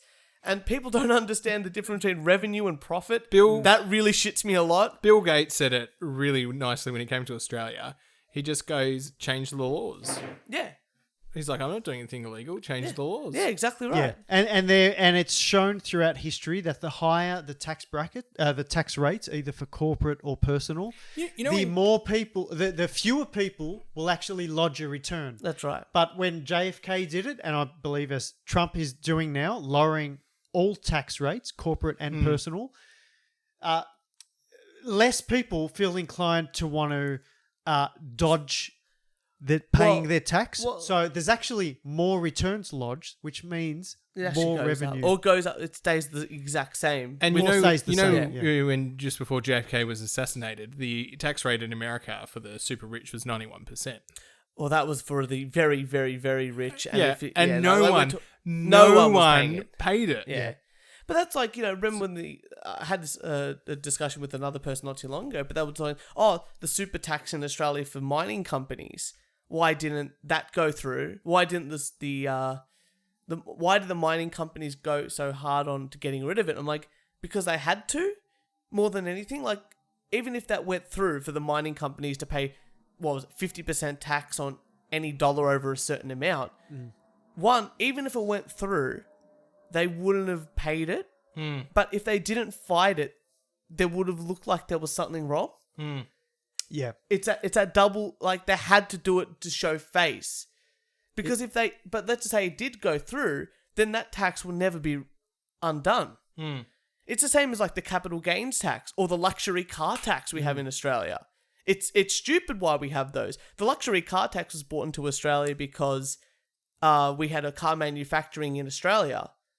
Holden, Ford, Toyota was all built here. Now we don't build any cars. We don't manufacture any cars. But we still pay a luxury car tax. And that will probably never go. Well, I've heard Once it's in. 2020 I've heard, but don't count your chickens before they hatch, I guess. But very interesting. I mean, taxation, same as stamp duty. I've never worked out why it costs $22,000 to rubber stamp something. I understand. Turch, have you seen Utopia? I work in Utopia. You know, that for someone to rubber stamp something, that takes, what are you saying, 22,000? Yeah. They're going to stamp 3 a year. That's their wage. I actually agree with Kieran. Yeah. Because we are sitting beside yourself, who is a government paid employee. That's true. So you should understand more than us why it costs $22,000 for someone in the public sector to pick up a rubber stamp. And I know why, because he's going out for coffee. Yeah, of course. He's going out for lunches. My sister, who works in the government, by the way, had a conference, today's Tuesday, a conference today, and I get a text message from her saying, she's got to go to Etihad on Friday. With my response being, do you actually work? No. The trick is to learn how to not work until you get paid. And that's why it costs $22,000. So really, you're the problem. I've always been the problem. That's the issue. I'm trying to rot the system, buddy, on the inside. But at least I understand it. Unless I go, you know what? I can't see the benefit of how this actually benefits anyone that is, a private citizen. I'm a private citizen. I mean, I own an investment property. I own this. I don't understand why I have to pay, why my rates go up every year. Just because the value of the property goes up. It's still a piece of land and I take care of it. What are you doing for me? Do you know there's actually individuals in this country called sovereign citizens? They pay zero tax. Oh, really? They do not pay fines. They do not go to court. If they do go to court, they represent themselves as sovereign citizens. And I can tell you that this movement is not just in Australia. It's all over the world. I won't say globally, because that's going back on the flat earth thing. We don't know what it is, but I'll just say all across the world, there's a growing movement of sovereign citizens who do not abide by much of the mundane laws of society. We're not talking about, taking another person's life. We're talking about getting fined for going 63 kilometers in a 60 zone. There's a growing movement, and these people are being called, they are the new domestic terrorists. This is a fact. Do they actually get, because, if they don't pay their fine and then eventually they've got to end up in court, do they actually get chucked in jail if they don't pay their fine? As these sovereign citizens? Some of them do if they don't know their way around the laws. But there's a lot of very savvy individuals out there, and they're posting videos on YouTube all the time to try and educate people about it. Have you ever heard of a person called Jordan Maxwell? I haven't, I'm afraid. Okay, Jordan Maxwell, you might actually find him interesting, Turch, because he goes on to discuss a lot about maritime law and how our Earth, all of our laws, our modern day laws, pretty much stem from a maritime law, which is law of the ocean, not law of the land, which is common law. And it's 12 kilometres from the beach or something like that, or the water, then you're in maritime law. Yeah, something like that, isn't it? Yes, it is very fascinating. Everything about like your birth certificate, birthing is a maritime term. When you approach the bench in a courtroom, that's a term about, that's an oceanic term about ships. A bank, it all has to do with water. Like when your mother gives birth to you, her water breaks. Currency is the current of the sea. Oh. Oh yes, banks based on the river bank. Everything he goes, he basically goes on to give a lot of education about where a lot of our law has come from, and it all stems from law of the ocean, which is maritime law, and it still governs this earth today. All I want changed in the law is to be able to buy alcohol on Good Friday. That's all I want to do. Isn't there that app now or that service where they deliver alcohol to you? Probably. It's probably bad on Good Friday. You know, PJ O'Brien's in the city in South Bank is actually open on Good Friday. There you go. Is that a plug? I have been drunk there many Good Fridays because I would do the Good Friday appeal with the Country Fire Authority. Ah, fantastic. And then not go home with my colleagues and stay with all the young youth and drink at PJ O'Brien's. Is that where you're appealing for anyone to just drive you home? So this Good Friday, if you're at PJ O'Brien's, I'll take a lift. Oh, we've now got Uber now. That's So- true. so Do that's they work all- on Good Friday? Uber? I'm assuming they do. Oh, I'm assuming they do too. Yeah. Actually, Trajan is an Uber driver. I'll call him. That's true. That's true. Yeah, we'll do cash or something like that. Always. So now the conspiracy Yes. conspiracy theory or All yours. I'll take the floor. or whatever, I don't know, whatever new term we've come up with. Moon landing. Yes. Interested to hear this one. I don't feel very strongly that it happened. Okay. The technology wasn't there. Right, okay. Well, I have heard that our mobile phones currently have more, Oomph. well, Computing power. technological power, a whole bunch, like, battery, all that sort of thing, than the Apollo 11 and Apollo, 14 arrived on the moon as well. Yeah. Any of those rockets, any of those that technology that they had, that's what I've heard. Like, they had less computing power than our current, like, iPhones or something like that. But you're assuming computing power.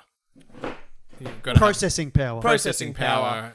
You need- Technological abilities and stuff like you're that. assuming that the processing power Yeah, wasn't good enough to get them to the moon. Well, that's what I've heard. Yeah. I'm not saying that Yeah. that was a contributing factor, but I'm just saying that's what I've heard. Like, There's so many different angles to discuss with the moon landing.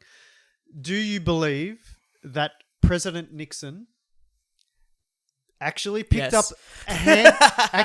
up a phone, an old school phone with a cable attached to it, and was speaking in real time with no delay, as though you and I are speaking right now in real time with no delay to Neil Armstrong, Michael Collins, and Buzz Aldrin on the moon, which is supposed, what is it, 250,000 kilometers away? I can't fact check. I don't know. Okay.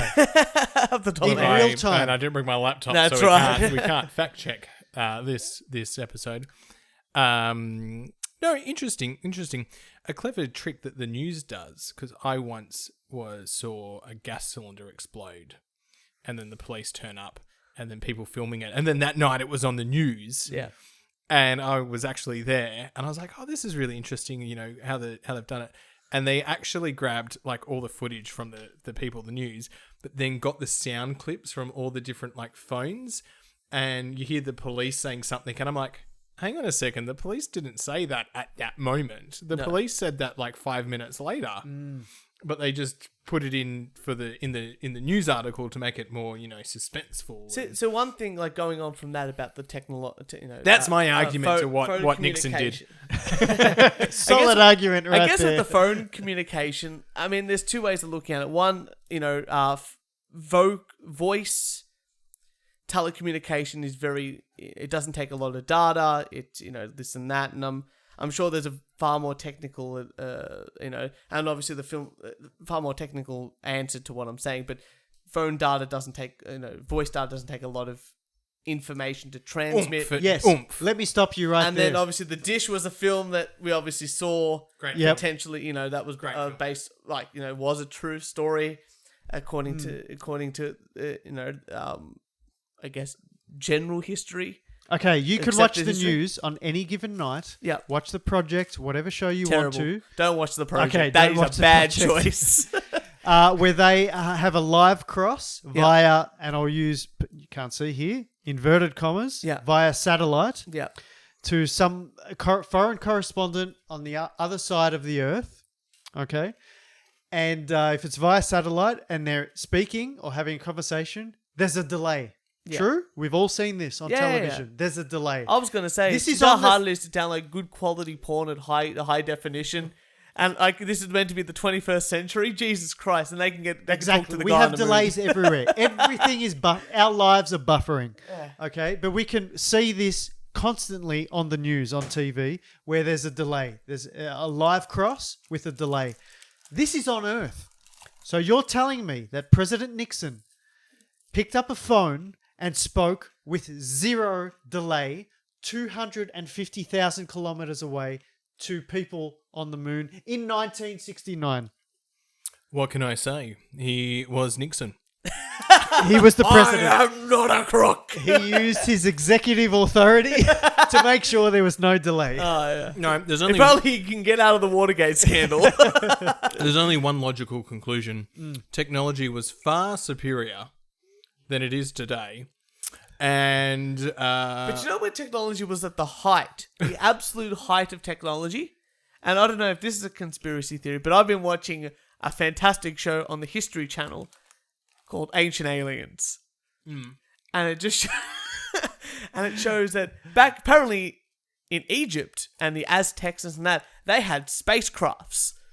Now, I don't know what high guy what he was doing. But I watched this show and I go, this is the most ridiculous thing I've ever seen in my life. But that's just one guy's opinion. I don't think that aliens really ever came down to Earth back in the day, nor did I think that ancient people, ancient times, Romans, Egyptians, Aztecs, Greeks, Macedonians, or English, I don't think they ever had ancient alien technology. But that's just one guy's opinion. How were the pyramids built?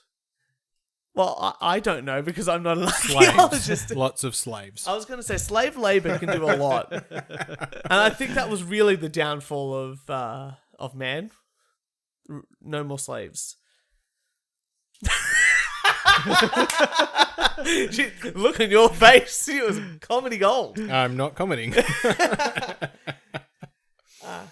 But that's just one guy's opinion. I watched a few episodes of that show and I'm just like, oh, come on, man. Like, you know, they've found tools, they've found markings, they know how they drag things around. They've done experiments to show that they can do certain things.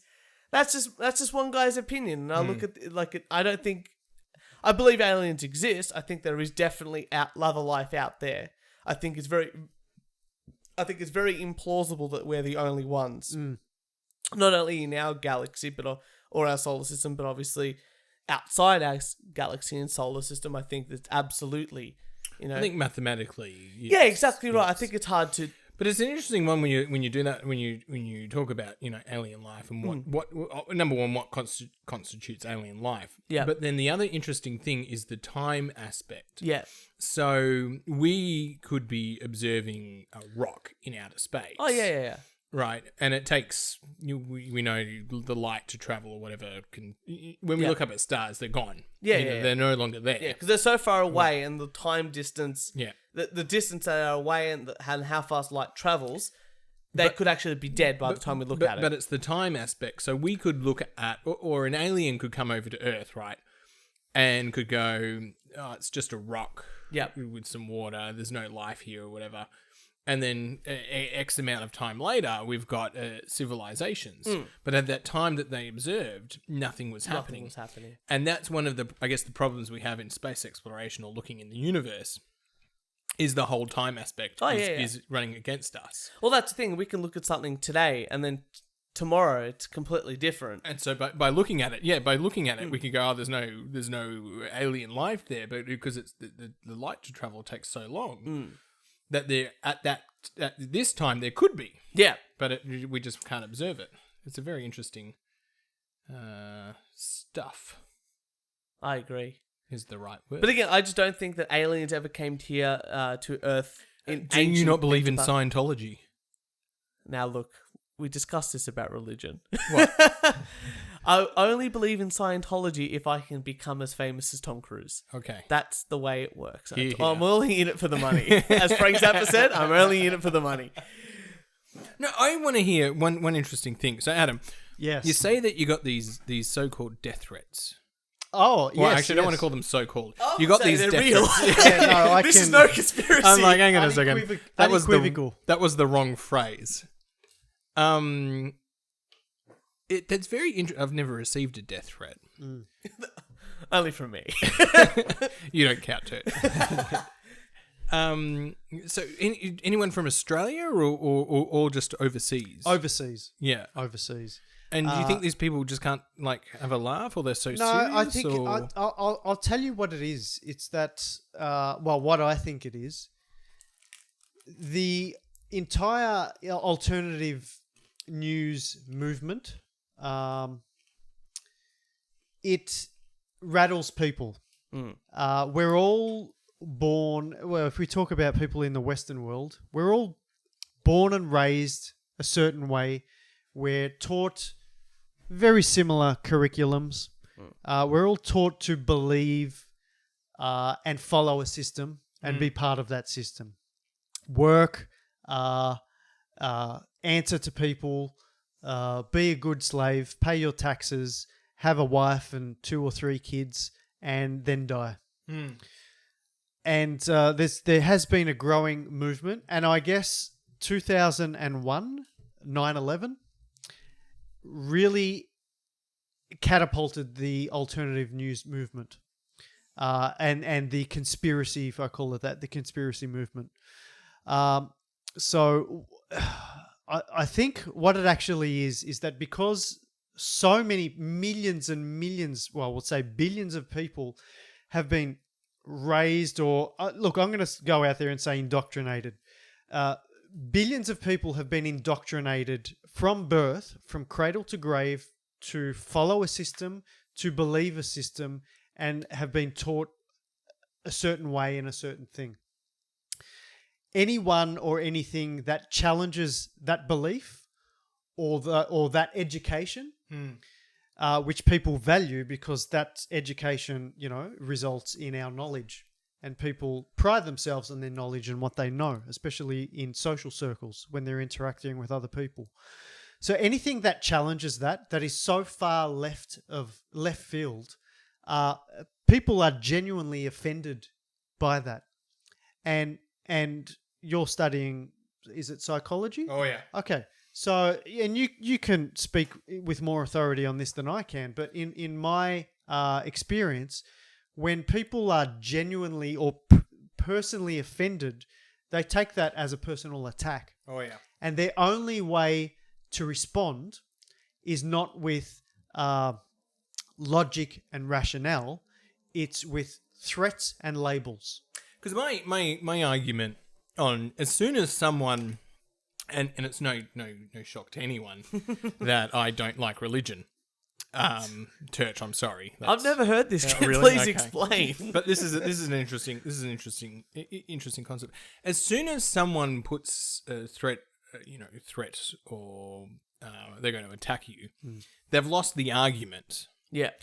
And my whole I guess my whole ththing is, I'm about arguments, and sometimes you can't have the facts right then and there. And sometimes verbal arguments are hard, because unless you're loaded with the information and your opponents are loaded with the information, it can actually be very hard to go, look, I think you're wrong, but I don't have any information with me right now to argue. So I'm going to go the easy option and attack.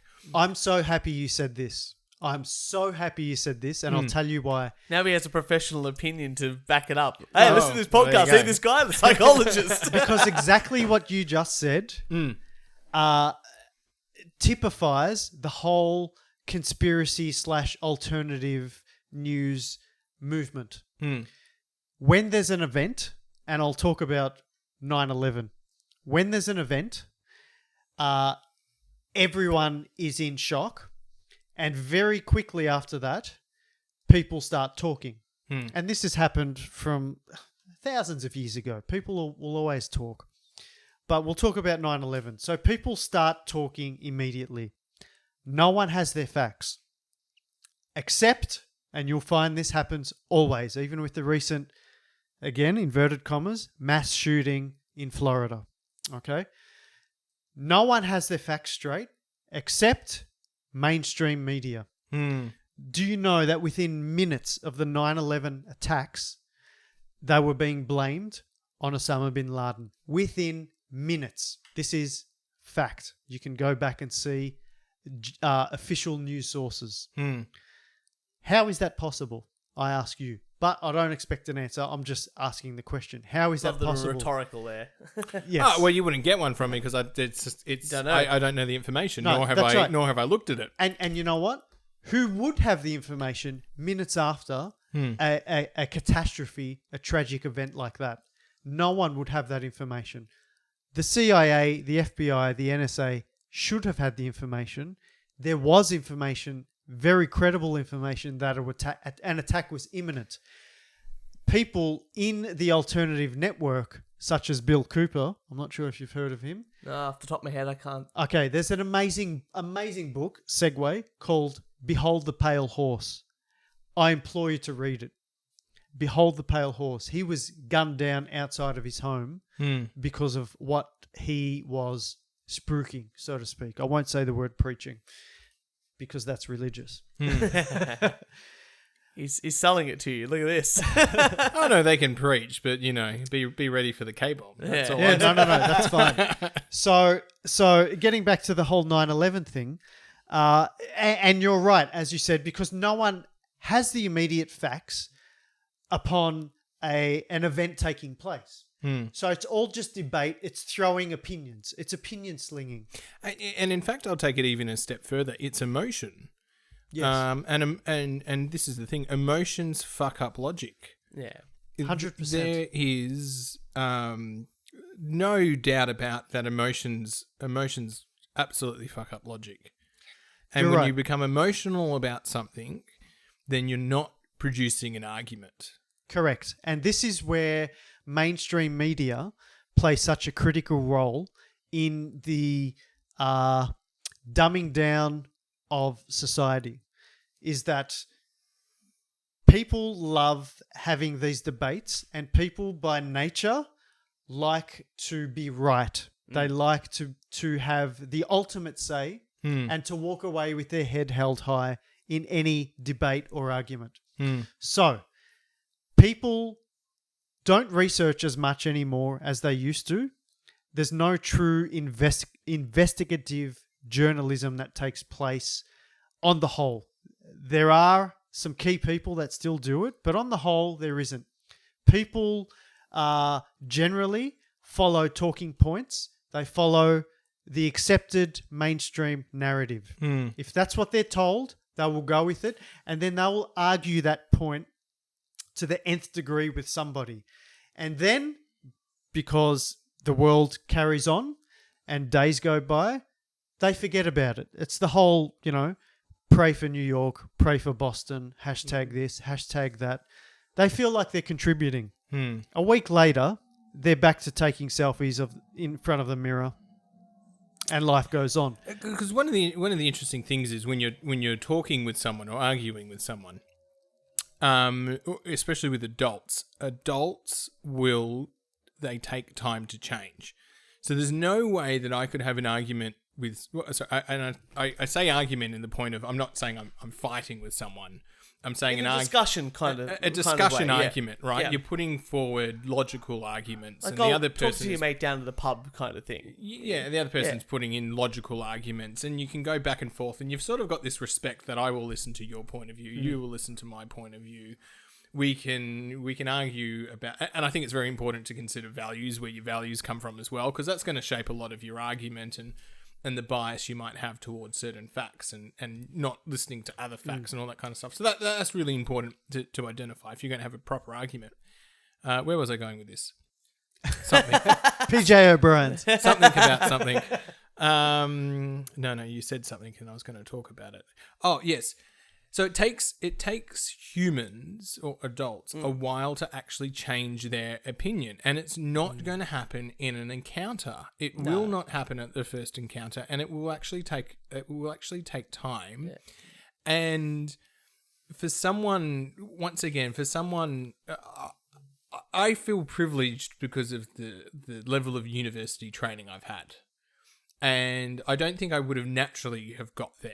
I would probably say that I was a bit of a thinker, but not being pushed by my supervisors like I have to think. And that is actually bloody hard. That is bloody hard to do, to actually think and to question where is this information coming from? How do they get this information? Is it what's missing is the big thing? What are they not saying?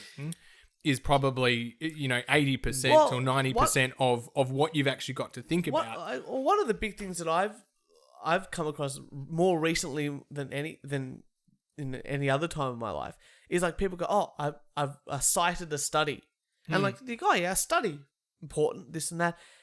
I didn't like. Oh God, I do research. Studies are bloody useless. Useless. And that's the thing, like people go, oh, we researched 100 people, but 100 people isn't representational of anything, or 1,000 people isn't. It's only up to like 10,000 to 100,000 people. Well, does it become representational enough to actually give a good? It's an interesting concept because you're saying before, Adam, that no facts come out, or people sort of start to generate these facts or whatever. The journalists. There's no real good investigative journalists. And I would say the same for research. Yeah. I would say the same, that because these journalists have got a job to do, and they've got to earn an income, and they've got a family to feed, and so they'll stick to the talking points. And research now, or especially at universities, is now publish or perish. Yeah. Your benchmark is how much you publish, not on the quality. Not on the quality. It's quantity.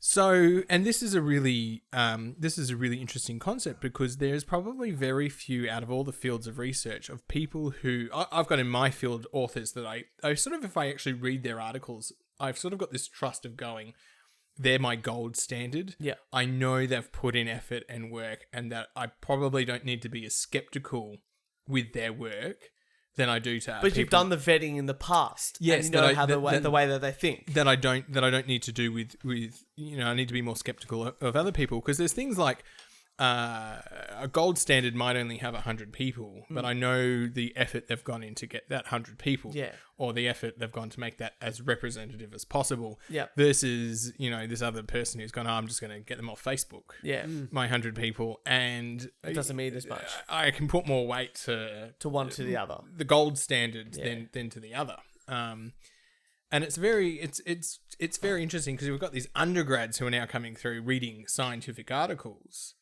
who are reporting it as science, and you're going, but you don't realize how flawed, there's many different ways to get data, whether it's longitudinal, whether it's cross-sectional, whether it's cohort, whether it's representative or non-representative, whether it's you can get causal factors or non-causal factors. So there's so much, and you actually need a huge chunk of it to then go, you know what, this is actually all of these different kinds of research amongst these different populations are all actually coming to the same conclusion. I'm pretty certain we could head in this direction. Yeah. But you don't get that. And based on what you're saying is that it does take time to get real, solid, accurate data. Oh, absolutely. So when there's an event like a 9/11 or a mass shooting, or even a global warming, and all mainstream sources across the world all follow the same talking points immediately after an event taking place, I question that. And this is where the alternative movement really has its power, in that they know, I won't say we, I'll say they know that most people just follow talking points. They just follow the mainstream. They're headline readers. That's all they are. And they'll argue headlines without reading. Because I say to people, when I'm conversing with them, I go, but you haven't put up an argument. Yeah.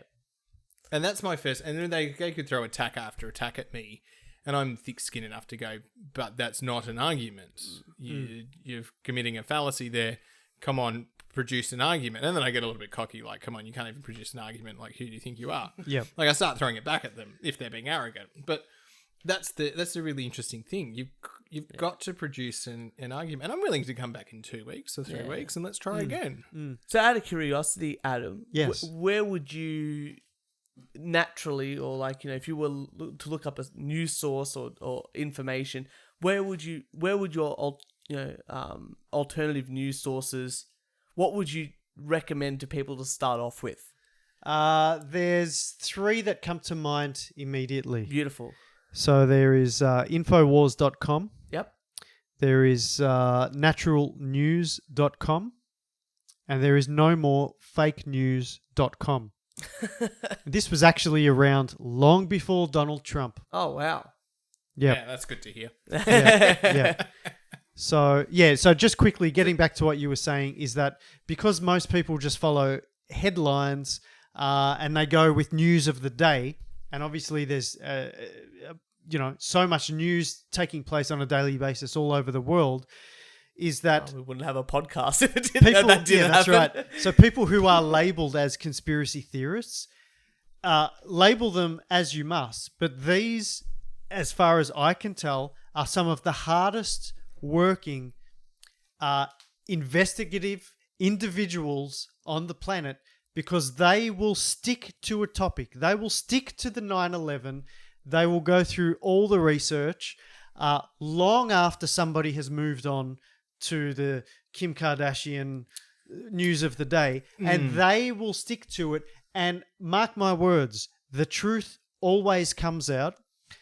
There's been so many conspiracies and conspiracy theorists that have been vindicated after the fact, sometimes years after the event has taken place. But you know what?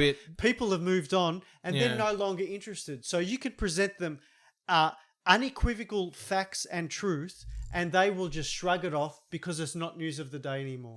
Because they're very interesting and I think valid point, but they're I guess there's 2 distinctions. You've got those that are willing to look at the information versus those who, I've read the tagline of the conspiracy theorist, and Yes. I'm gonna go with that, and that's gonna be my viewpoint without the investigative part.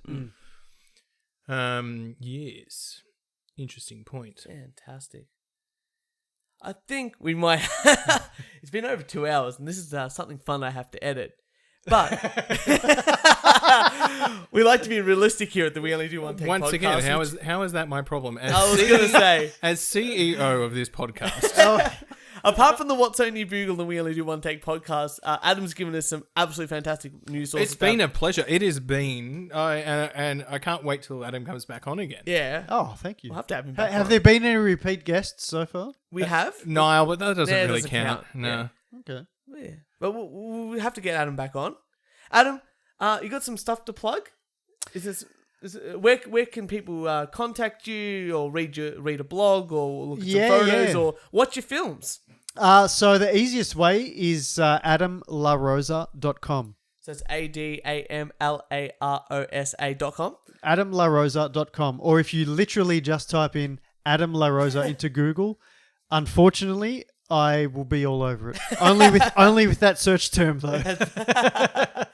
Excellent. And you got Twitter, Instagram. And I have all of it. So my Instagram, my Twitter, my Google Plus, it's all at... Oh, no. You use Google Plus. Who uses Google Plus? I'll tell you why. My brother tells me about how important Google Plus is. Outside of my brother and people who work in his organization, I don't know anyone that uses Google Plus, but he tells me. So I have a Google Plus presence. Go. Maybe we should do that for the We Only Do One Take podcast. Oh, God, no. Definitely check out Adam. I just want to do a quick stats report. Over 700 listens as of today, which is very exciting, and over 8 people subscribed on iTunes. And we have 5 reviews, all 5 stars on Facebook, which is extra exciting. Mm-hmm. And we have a whole... And someone who I didn't know today liked the page. Excellent. That's excellent. A shout out to the guy who did that. Shout out to my anonymous Facebook page That's right. who liked it. Jordan. it There you was. go. Do you know that person? I think I do, but don't quote me on that. All right. But nonetheless, Adam, thank you so much for coming on the show. Thank I know you. It took a while to get here, but we're here. It was a real honest pleasure No, it was to be absolutely here. fantastic to get you on finally. Kieran, thank you once again for another fantastic episode. Episode 14. Yeah. Cool. there's no way to finish this. Oh, there is one way to finish it. See you next Thursday.